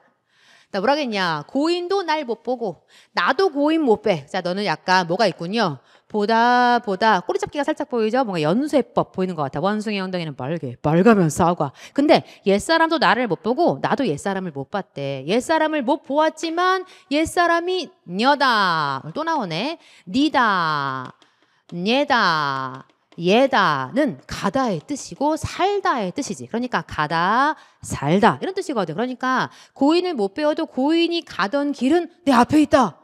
고인이 가던 길이 내 앞에 어떻게 있어? 여기 이 얘기를 안 해줘요. 책으로 내 앞에 있는 거야. 지금 펼친 거야, 닫은 거야. 뒷면이야, 앞면이야. 자, 책으로 내 앞에 있다. 여던 길, 고인이 가던 길이 내 앞에 있거든. 나도 아니냐고 어찌하겠는가? 나도 누구의 길을 가겠다? 고인의 길을 가겠다. 어떻게? 책 읽어서. 즉 뭐 하겠다는 뜻이야? 열심히 독서하겠습니다. 열심히 학문하겠습니다. 주제가 뭐야? 학문이야. 그러니까 님에 대한 사랑 뭐 이런 거랑 전혀 관계가 없어. 그러니까 이 시는 그 어디에도 책 얘기를 안 하는데 책을 읽겠다. 학문하겠다. 그래서 아주 중요한 이황이 쓴 도산 12곡 중에 한 수거든. 뭐라도 상관없고 이게 책이구나. 학문이구나. 이걸 아는 게 포인트. 두 번째. 삼동에 배운 있고. 여러분 계절이 뭘까? 추나추 겨울이야. 근데 배옷은 그 왜 상당했을 때 입는 옷이기도 하고 또 왜 여름에 입는 삼배. 그러니까 아주 굵직굵직한 그러니까 바람이 송송 들어가는 그런 옷이란 말이야. 안 어울리는 옷을 입고 있는 거야. 겨울에 아주 얇은 옷 입고 암혈, 바위와 구멍에 눈비 맞아. 얘는 지금 되게 좋은 곳에 살아요? 안 좋은 곳에 살아요? 안 좋은 거. 그러니까 뭔가 정말 자연에 거할 수도 있고 굉장히 눈비를 맞을 수밖에 없는 그런 곳에 살고 있는 것 같아. 그러면서 구름 낀 변 위도 쬐인 적이 없건만 이 태양은 누구를 상징하느냐? 임금님을 상징해. 근데 구름 낀 변 위, 여기서는 구름이 살짝 간신이 아니라 약간의 햇빛. 그러니까 임금님의 은혜, 완벽한 은혜는커녕 약간의 햇빛, 즉 임금님의 조금의 은혜도 나는 쬐인 적이 없지만 임금님 은혜에 내가 뭔가 입었다고 말하기 어렵지만 그렇지만 서산의 형광펜 해지다니 해가 졌대. 무슨 뜻일까? 임금님 돌아가시다. 임금님 승하하시다. 그 뜻이구나. 임금님 돌아가셨다 하니 뭐해? 눈물겨워하노라. 무슨 소식 듣고 뭐했다? 임금님 돌아가셨다는 소식 듣고 나 임금님 은혜 입은 적도 없고 나 지금 나 벼슬 해요 안 해요? 안 해요. 나는 벼슬과 전혀 관련 없는 난 자연에 구하는 사람이지만 임금님 승하 소식에 참 슬프다. 주제 관련이 있다 없다?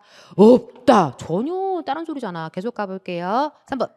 웹버들 가래 꺾어 보내노라 님의 손대. 게임 끝났네. 뭘 어쩐다고요?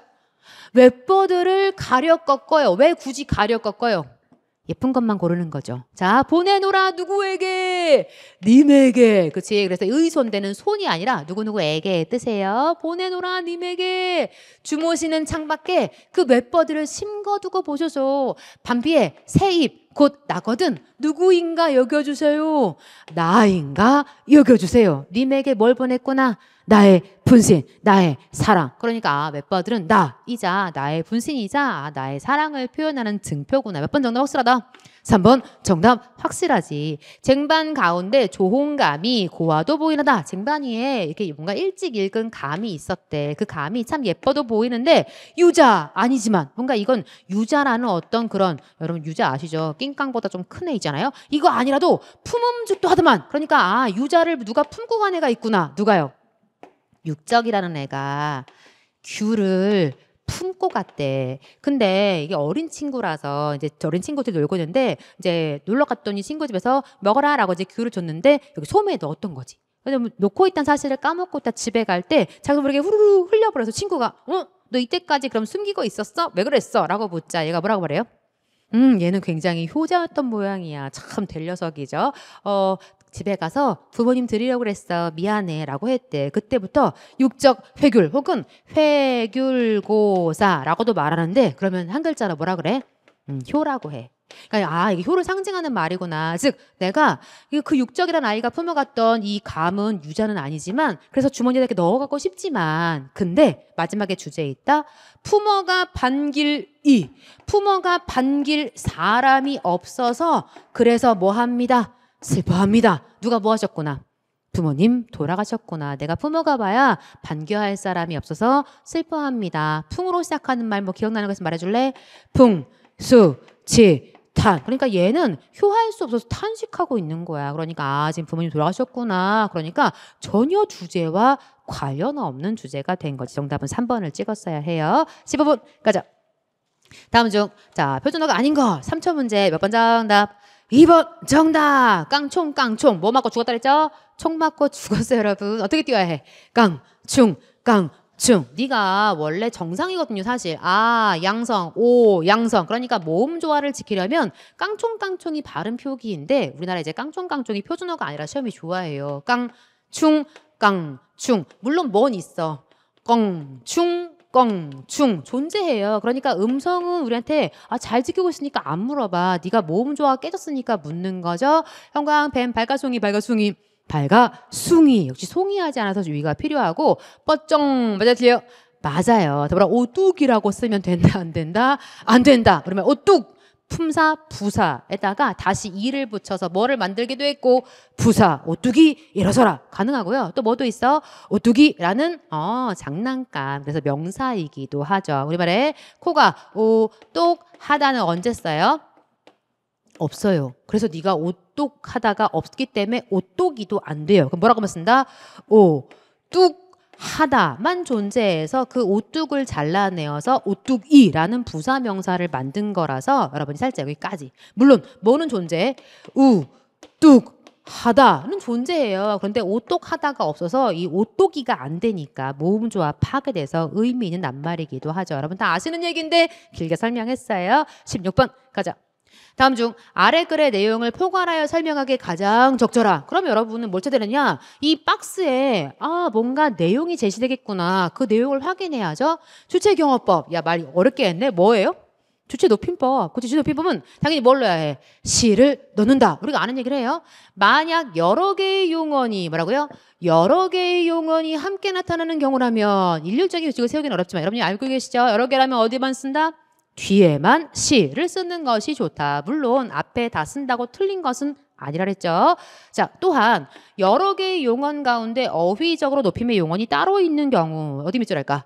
어휘적으로 높임의 용언이 따로 있는 경우 반드시 그 용언을 사용해야 한다. 그러니까 왜 자다 안 하잖아. 할아버지 뭐라 그래? 주무시다 라는 어떤 높임의 용언이 따로 있으면 그 용언을 쓴다라고 소개했어. 그러니까 그럼 소개하시죠. 주어를 높이는 방식 뭐 하면 돼? 시를 써면 돼. 근데 여러 개의 용어 여러분 소개하세요. 용어 어디? 편, 찬, 타. 용언이 몇 개? 하나밖에 없어. 해당 사항이 없어. 물론 뭐 하긴 했어. 어휘적 높임의 용언을 쓰긴 했어. 그러니까 할머니를 높이기 위해서 할머니 뭐 하시다. 편찬 으시다 라는 주체를 직접 높여주는 높임을 쓰고 있긴 했지. 더불어 2번은 자 어머니께서 뭐 하다 돌아보시다. 그 다음 주인에게 뭐 하시다 부탁하시다 라고 소개하시죠. 어머님께서 돌아보시다 주인에게 부탁하시다. 요거는 몇 개네? 2개. 그렇지. 어머니께서 돌아보시다 주인에게 부탁하시다. 요거는 2개네. 3번 선생님께서 책을 뭐 하다 펴다. 선생님께서 뭐 하다 웃다. 요건 몇 개네? 2개네. 용언이 2개인 조건을 둘 다 지키고 있어요. 4번 할아버지께서 뭐 하다 주무시다. 할아버지께서 뭐 하다 가시다. 역시 용언이 2개네. 그럼 이 셋 중에서 여러분이 뭐 찾아야 돼? 어휘적으로 높임의 용언이 따로 있는 경우. 그러니까 시를 붙인 거 말고 어휘적으로 뭔가 다른 표현. 누구? 찾아줘. 시작. 주무시다. 그러니까 해당 사항이 있겠지. 그래서 다 몇 번 찍어야 해? 4번을 찍어야 해. 그러니까 사실은 지금 선생님 여기는 시를 썼잖아요. 2개인데 그러니까 사실 뒤에 시를 쓰는 것이 좋다라는 말은 있어서 네가 용언이 2개의 경우의 수는 사실 2번과 3번과 4번이 다 해당 사항이 있어. 그런데 다만 우리한테 또 하나 요구한 게 뭐냐면 명백하게 또 아니라 그래서 어휘적으로 높임의 용언이 따로 있는 경우까지 이 문장을 놓고 설명할 수 있다는 거야. 그러니까 할머니께서 할아버지께서 주무시고 가셨다. 사실 시를 마지막에만 쓰면 좋겠는데 특수한 용언이 있을 때 어쩔 수 없이 주무고라는 말은 쓸 수가 없잖아. 그러니까 이 경우는 다 썼구나라는 이 2가지 용례에 대해서 이 2가지 경우의 수에 대해서 다 보여줄 수 있는 용례는 너가 가장 낫겠다. 그래서 항상 절대적이 아니라 무슨 적? 상대적으로 푸는 문제라는 거지. 정답은 4번을 찍었어요, 여러분. 17번 가자. 너는 자 우리한테 아래에 나타나지 설명 방식, 진술 방식을 묻고 있네. 컨텐츠 확인해야죠. 3개가 있는 거죠. 확인하자. 1번 정의 뜻을 풀었나? 2번 유추 소개하시죠. 1대1 공통점 다른 범주. 3번 예시는 뭐 하면 돼? 예를 들면 되죠. 4번 대조는 같은 범주 다른 범주 같은 범주 공통점 차이점 차이점. 가보자. 무슨 얘기인가?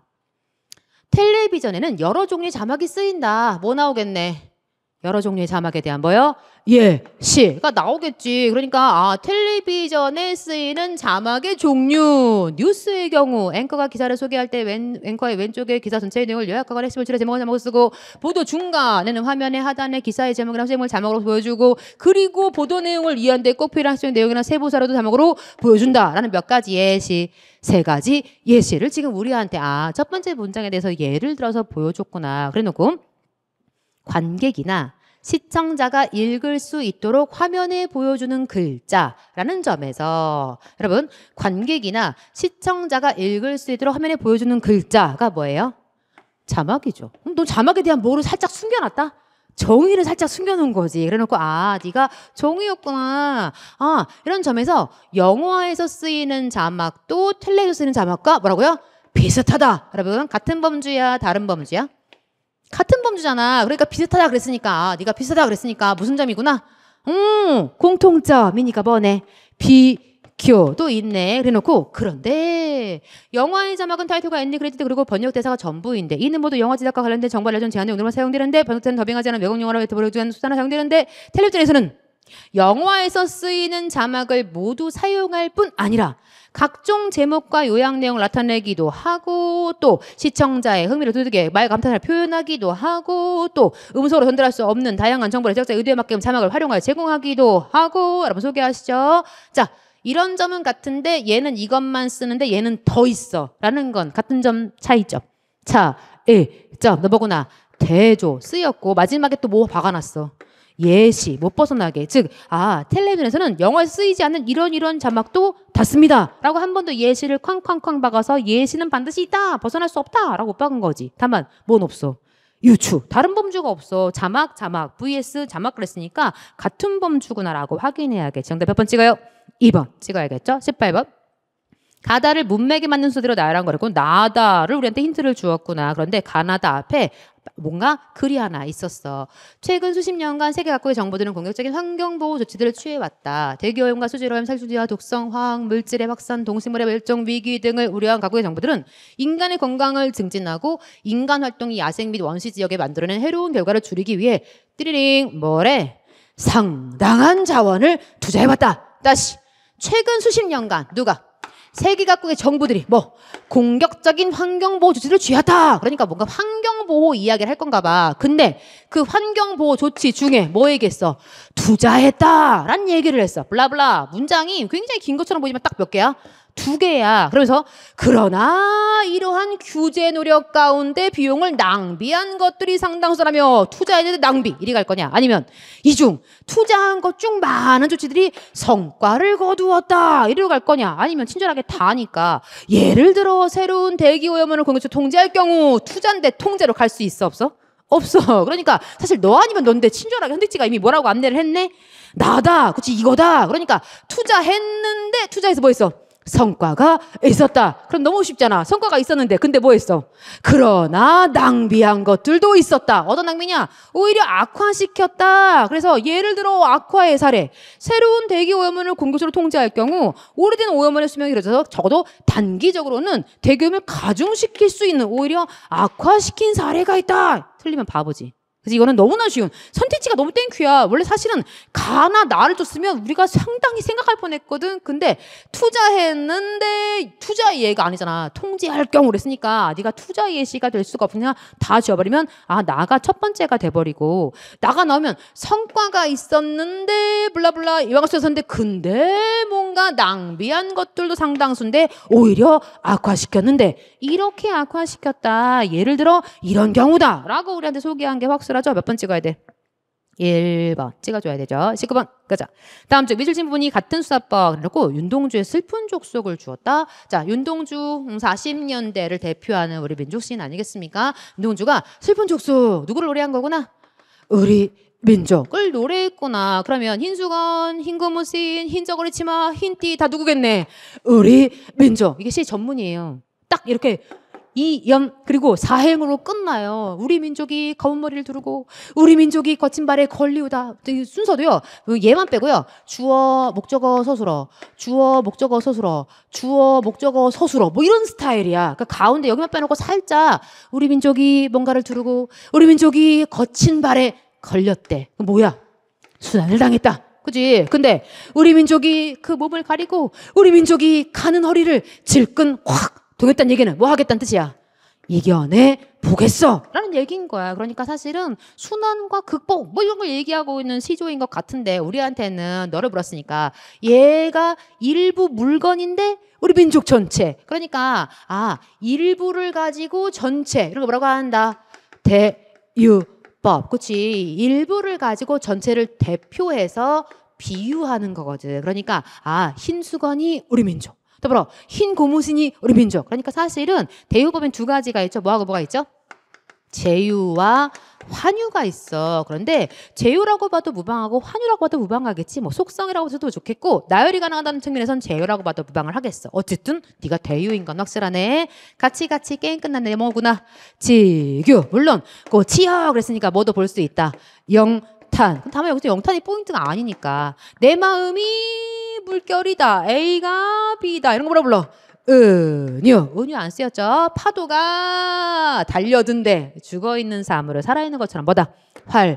그러니까 네가 의인까지 보긴 뭐한 게 동물들도 아가리를 쳐들 수 있고 동물들도 달려들 수 있죠. 그러니까 사람까지는 가기 좀 뭐하고 물론 화류 안에 의인 퐁당이죠. 다만 얘는 화류까지 우리가 좀 볼 수 있을 것 같고 의 있는 사람은 옳은 일을 위하여 칼날을 밟습니다. 칼날이 의미하는 게 뭘까?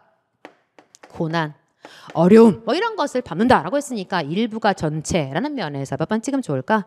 4번 대유에 해당한다라고 우리가 볼 수가 있겠죠. 20번 미줄치말의 표기가 잘못된 거 명백하지 않은 몇 번 정답? 1번 정답. 그치 공기는 우리말이 한자예요. 한자예요. 근데 밥과 만났어. 명사 공기. 그러니까 비어있는 아무것도 없는 그릇이라는 공기와 밥이 만났다. 발음해 시작. 공기 밥. 그치? 명사 만나면서 원래 없던 된소리가 들어왔어. 너 무슨 현상이구나? 사이소리 현사. 그러니까 쇼 표기해 안 해? 해야지. 여기서 게임 끝났어. 그래서 공기, 쇼, 밥. 공기가 한자지만 말이 고유어니까 숏을 표기해야 합니다. 너 읽어줘. 시작. 인사말. 발음에 인산말. 니은 첨가하지 않아. 숏이 필요가 없어. 발음 뭐라고요? 인사말. 그치? 그대로 읽어. 더불어는 뒷글자 뭐가 왔어? 거센 소리가 오거나. 그죠? 뒷글자 뭐가 오면? 된 소리가 오면 쉬어 표기해야 안 해? 안 해. 뒤, 자리, 왜? 이라고 써야지. 그러니까 사이소리 현상과 전혀 관계없으니까 발음 표현이고. 여러분 얘 읽어. 편지글. 편지가 한자인데 네가 편지글 되지 않으니까 전혀 사이소리 현상에 해당 사항이 없어. 물론 글이 만약 고유고 발음이 끌 됐으면 쉬어 표기했겠지만 그러나 네가 편지글 그래서 노를 많이 했기 때문에 여러분이 뭐 거의 10초 만에 답 쓰지 않았을까 생각합니다. 정답은 1번 21번 갑시다. 다음 중 아래 글에 대한 이해로 가장 적절하지 않은 것. 나가리를 골라라. 그래놓고 제목이 뭐네요? 와 멋진 글을 줬죠. 박지원의 일야 하룻밤에 9번 물을 건넜어 라고 하는 글을 주고 우리한테 물었어. 그럼 선생님 먼저 확인할게요. 세 개가 우리 친구죠. 직유와 은유를 활용해서 대상을 묘사. 우리 뭐 찾아야 돼? 직유와 은유가 있는지 확인을 해야 해요, 여러분. 2번 세심한 관찰을 통해 사물의 본질을 이해할 수 있음을 역설. 그러니까 이때 역설은 질문 힘주어 말했다의 역설일까? 아니면 논리적으로 모순입니다의 역설일까? 위아래 위. 그러니까 힘주어 말했습니다. 그러니까 필요 없는 거고 관찰을 하면 본질을 이해할 수 있습니다. 이런 얘기를 하고 있는 글이냐? 우리한테 그걸 묻고 있는 거고. 3번 일상생활에서의 경험. 그러니까 이건 나오는 거 확실한가 보지? 일상생활의 경험을 자기 생각의 근거로 그러니까 어떤 경험을 했는데 그래서 이런 생각을 하게 됐습니다. 라는 것을 근거로 제시하고 있는지. 4번 다른 이의 생각에 대해서 그건 반대세. 반대하기 위해서 오늘 반대란 말 반박이란 말 여러 번 나오네. 반박하기 위해 서술했는지 한번 확인해 봅시다. 여러분 가볼게요. 자 이렇게 시작하죠. 어떤 사람은 이곳이 옛 전쟁터였기 때문에 물소리가 그렇다라고 말하나 그러나 그래서가 아니다. 시작부터 뭐 했어요? 반박. 다른 사람은 이렇게 말하는데 이렇게 생각하는데 그래서 그렇다라고 주장을 하는데 나는 여기에 반대일세. 시작부터 선택지 몇 번이랑 해당 사항이 있어. 몇 번이에요 여러분? 4번. 다른 이의 생각을 반박하기 위해 서술하고 있는 거 맞네. 근데 그래서가 아니라 이 사람 말하고 싶은 거 뭔지 읽어줘. 시작. 물소리는 듣기 여하에 달린 것이다. 듣기에 따라 달렸다. 그런 말을 해. 나의 집이 있는 산속 바로 문 앞에 큰 내가 있대. 해마다 여름철 폭우가 한바탕 지나가고 되면 냇물이 갑자기 불어나서 그래서 늘 수레와 말, 대포와 부계 소리를 듣게 되어 마침내 귀에 못이 박힐 정도가 되어버렸다. 질문. 수레가 지나갔다. OX. X. 그렇지. 대포 소리가 들렸다. OX. X. 그게 아니 여러분. 다시 읽을게. 해마다 여름철 뭐가 왔어? 비가 왔어. 우리 집 앞에 큰 내가 있다며. 근데 비가 오면 뭐해요? 냇물이 갑자기 불어나서 뭐처럼 들렸다? 수레소리, 말소리, 대포소리, 북소리처럼 들렸다란 뜻이야. 그러니까 진짜 이게 들렸다가 아닌 거야. 그러면 여러분 소리 하시죠. 자, 수레를 들었다. 근데 실제로는 뭐 든 거야? 물소리를 들었다. 여러분 은유법 세 가지 알고 계시죠? 뭐? A는 B다. 혹은요 A의 B. 혹은요 B. 그러니까 지금 물소리를 뭐라 했어? 수레소리. 또요 말소리, 대포소리, 북소리라고 말했잖아. 즉 이 냇물이 늘어난 소리가 이거다를 생략하고 말한 거죠. 이거 무슨 법? 은유가 된 거지. 그치? 은유가 쓰였어. 그러면서 나는 문을 닫고 들어누워 그 냇물 소리를 구별해서 들어본 적이 있었다. 지금부터 자신이 뭘 얘기할 거야? 경험. 물이 많이 늘어난 그 소리를 나는 내가 뭔가 문을 닫고 한번 들어볼까? 들었더니 마치 깊숙한 숲속 솔숲에서 울려 나오는 솔바람 같은 뭐야? 지규. 이제 지규가 번복되죠, 여러분. 이 소리는 이렇게 들린다. 사이 찢어지고 엉덩이 무너지는 듯한 소리. 이 소리는 격분이 있는 것처럼 들린다. 개구리들이 다투는 듯한 소리. 이 소리는 교만한 것처럼 들린다. 수많은 축이 뭔가 악기가 번갈아 울리는 것 같은 소리. 이 소리는 놀기에 차이는 것처럼 들린다. 벼랑간 떨어지는 천둥 같은 소리. 이 소리는 놀란 듯이 들린다. 약하게도 세기도 한 불에 찬물이 끓는 듯한 소리. 이 소리는 분위기 있게 들린다. 검문고와 궁조, 우조도 울려나오는 소리. 이 소리는 슬픔에 젖어있는 듯이 들린다. 종이 바른 장문에 바람이 오는 듯한 소리. 이 소리는 의심스러운 듯이 들린다. 질문. 지금 다 뭐 들은 거예요? 물소리요. 그러니까 물의 양이 늘어난 소리가 이렇게도 들리고 저렇게도 들리고 막 들렸다라고 자신의 경험을 얘기해. 근데 정말 중요한 뭐가 보여요, 여러분? 그러나 앞이 강조야, 뒤가 강조야? 뒤가 강조잖아. 이 모두가 뭐라고요? 똑바로 듣지 못한 것이다. 단지 마음속에 품은 뜻이 귀로 소리를 받아 만들어낸 것 따름이다. 내 마음이 만들어낸 소리일 뿐. 다 뭔 소리야? 물소리. 그러니까 이 작품은 지금 우리한테 잘 관찰해라, 잘 들어라 라고 말했다. OX, S, 즉 드러나 있는 어떤 외적인 것, 그러니까 드러난 소리, 뭔가 보이는 모습, 이런 것에 현혹되지 말고, 그렇지? 이런 것에 뭔가 속아 넘어가서 미혹당하지 말고 뭘 봐라? 뭘 봐라, 여러분? 정확하게 그게 물소리인 정확한 어떤 사물에 대한, 대상에 대한 인식을 하라. 너의 본질을 인식해라. 진짜가 뭐냐? 진짜가 뭐냐? 겉으로 드러나 있는 어떤 소리, 이런 거에 넘어가지 마라. 결국은 물소리를 저렇게 들었다라고 지금 우리한테 얘기하고 있는 거지. 일단 뭐와 뭐의 번복이고 지기와 은유의 번복이고 시작하자마자 다른 의의 생각을 반박했다라고 우리가 확인했고 2번과 3번 찍어야 해. 몇 번 정답이다? 2번 정답. 그치? 네가 나가리지. 관찰을 하면 본질을 이해할 수 있다. 아니라는 거야. 오히려 이 관찰 같은 거 하면 우리가 외물에 연혹될 수 있으니 여기서 벗어나서 사물의 본질을 똑바로 이해해라. 여기에 속지 마라. 라고 말하는 거지. 보이는 거, 들리는 거, 이런 거에 속지 마라. 사실은 다 물소리인데 마치 시작할 때 뭐라고 했냐면 전쟁터처럼 얼마나 물소리가 컸는지 그랬나 봐. 그런데 이 사람 뭐라고 말했어? 이미 시작부터 물소리는 듣기 여하에 달린 것이다 라고 해서 아, 사람들은 다 이렇게 들었는데 결국은 다 물소리였구나 라고 얘기하고 있는 거지. 정답은 2번을 찍었어요. 22번 미술진 보다에 대해서 자, 나머지 색과 의미가 다른 거. 자, 1번 어떤지 그의 행동을 실수로 보다, 손해를 보다, 그는 상대를 만만하게 보다, 날씨가 좋을 것으로 보다. 너무 쉬웠지? 찍어도 몇 번 정답? 2번 정답. 왜 여러분? 아니 약간 말의 구성도 여러분 봐요. 그의 행동을 실수로 뭐하다? 여기다. 그치? 상대를 만만하게 뭐하다? 여기다. 간주하다. 날씨가 이럴 것이라고 뭐하다? 여기다. 간주하다. 근데 얘만 앞에 목적어밖에 없잖아. 그래서 뭐래?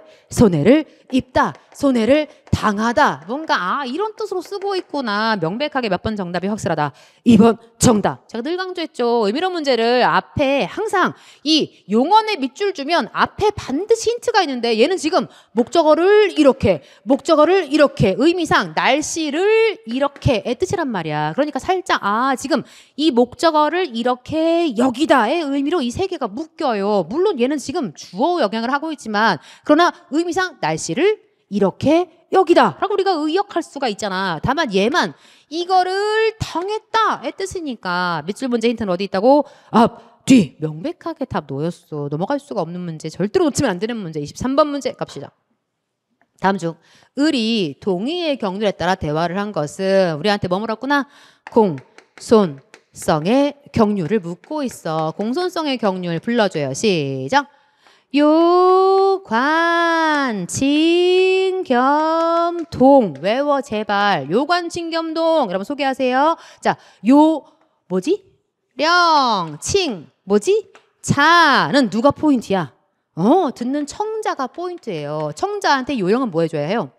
부담은 낮춰주고, 그죠? 뭐 이 혜택은 높여준다. 또 이렇게 말을 해. 근데 핵심은 듣는 사람의 부담을 낮춰주는 게 요령이야. 그럼 칭찬은 뭐야? 듣는 청자한테 뭐 해주면 돼?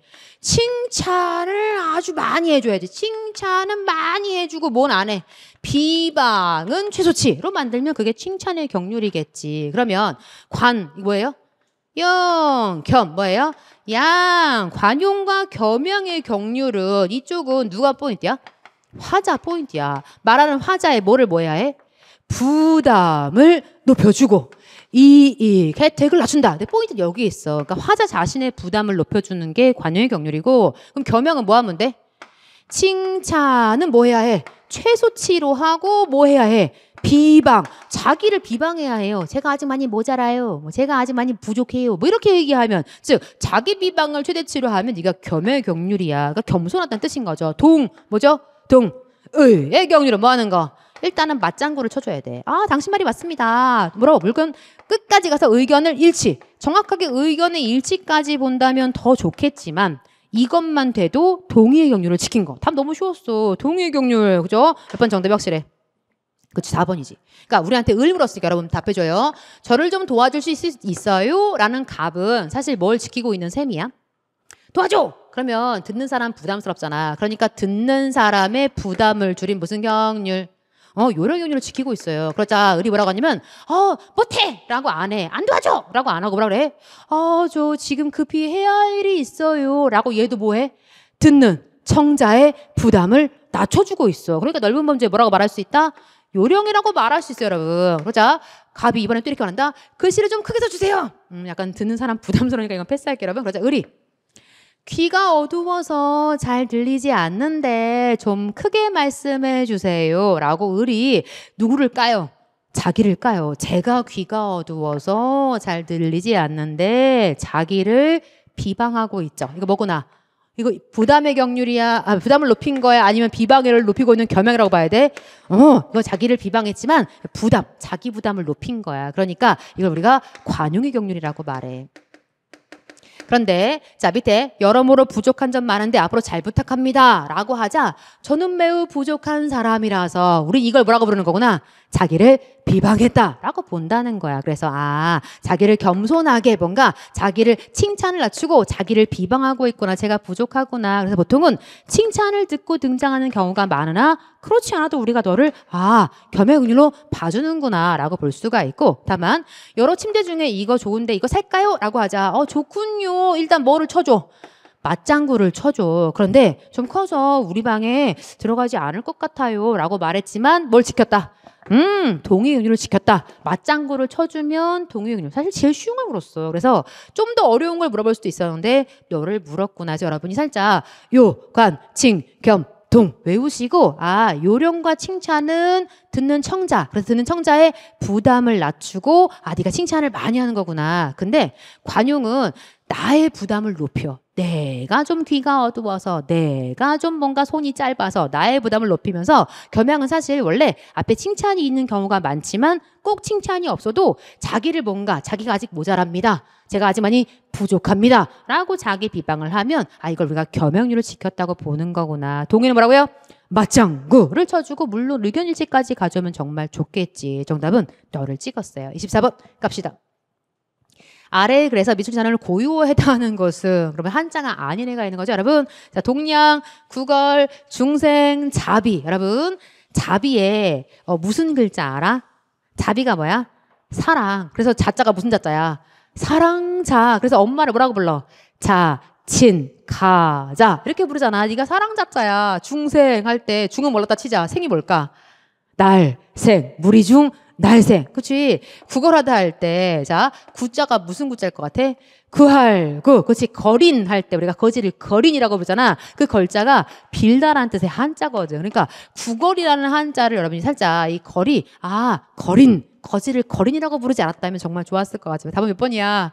1번이야. 그래서 동량만 순우리 말이고 나머지는 네가 중생, 자비 다 한자구나. 사실은 한 글자씩 여러분 생각해봤으면 충분히 할 수 있어. 사랑자 언제 했냐? 엄마를 가자, 자친이라고 부른다 우리가 배웠고 중생, 이 생자가 날 생자 명백하거든. 무리의 태어남, 무리의 삶을 가진 사람을 중생이라고 부르잖아. 더불어 구걸할 때 사실 이 구자는 몰랐을 수도 있는데 거지를 거린이라고 부르는데 거린이 한자였지를 기억했다면 너를 찍는 것에 무리가 없었을 것 같습니다. 25번 밑줄친 한자를 로마자 표기법에 마르게 표기한 거 고르래. 자, 복연필, 청와대 몰랐다 치자. 죽도록 열심히 한 한라산, 북한산 나왔어. 그쵸? 한라산 OX S 발음이 한라가 되잖아. 리을은 뭐로 써야 해?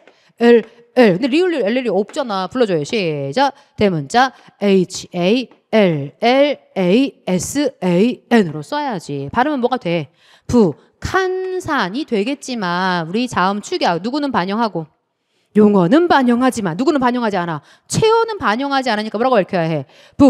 북한산이라고 H를 밝혀주어야겠지. 몇 번 정답이 확실하구나. 4번 정답. 확실하고 여러분 소개하세요. 이게 이름이래. 내 이름이 이거다. 야 세상에 이름이 연필이야. 좀 슬프지 않아? 왜 이런 용례를 주는지 모르겠어요. 어쨌든 어쨌든요. 맞아요. 물론 여기다 이렇게 붙임표하면 앞말에 받침 있고 뒷글자 이어니까 니냐 녀뇨 첨가될 수 있겠으나 이름에는 니은 첨가 하에 안 해.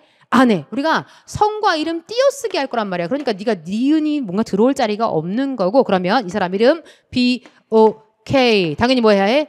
띄고 로마 들었을 땐 성과 이름 띄어쓰죠. 시작 불러줘. 시작. 대문자 Y-E-O-N 필은요. 또 PH를 썼다 여기. 완전 웃기지 않아? 필 불러줘. 시작. P-I L이면 충분하지. 네가 feel이 될 이유가 없다는 거. 그래서 복연필. 물론 이름에 두 음절 사이에 뭐 할 수 있다? 붙임표 안 쓰는 게 원칙이나 외국인을 위해 써줄 수 있겠죠. 청와대 불러줘요. 대문자 CHEONG 와는요. WA 대는요. DAE라고 우리가 쓸 수 있으면 좋겠다. 정답은 4번을 찍었어요.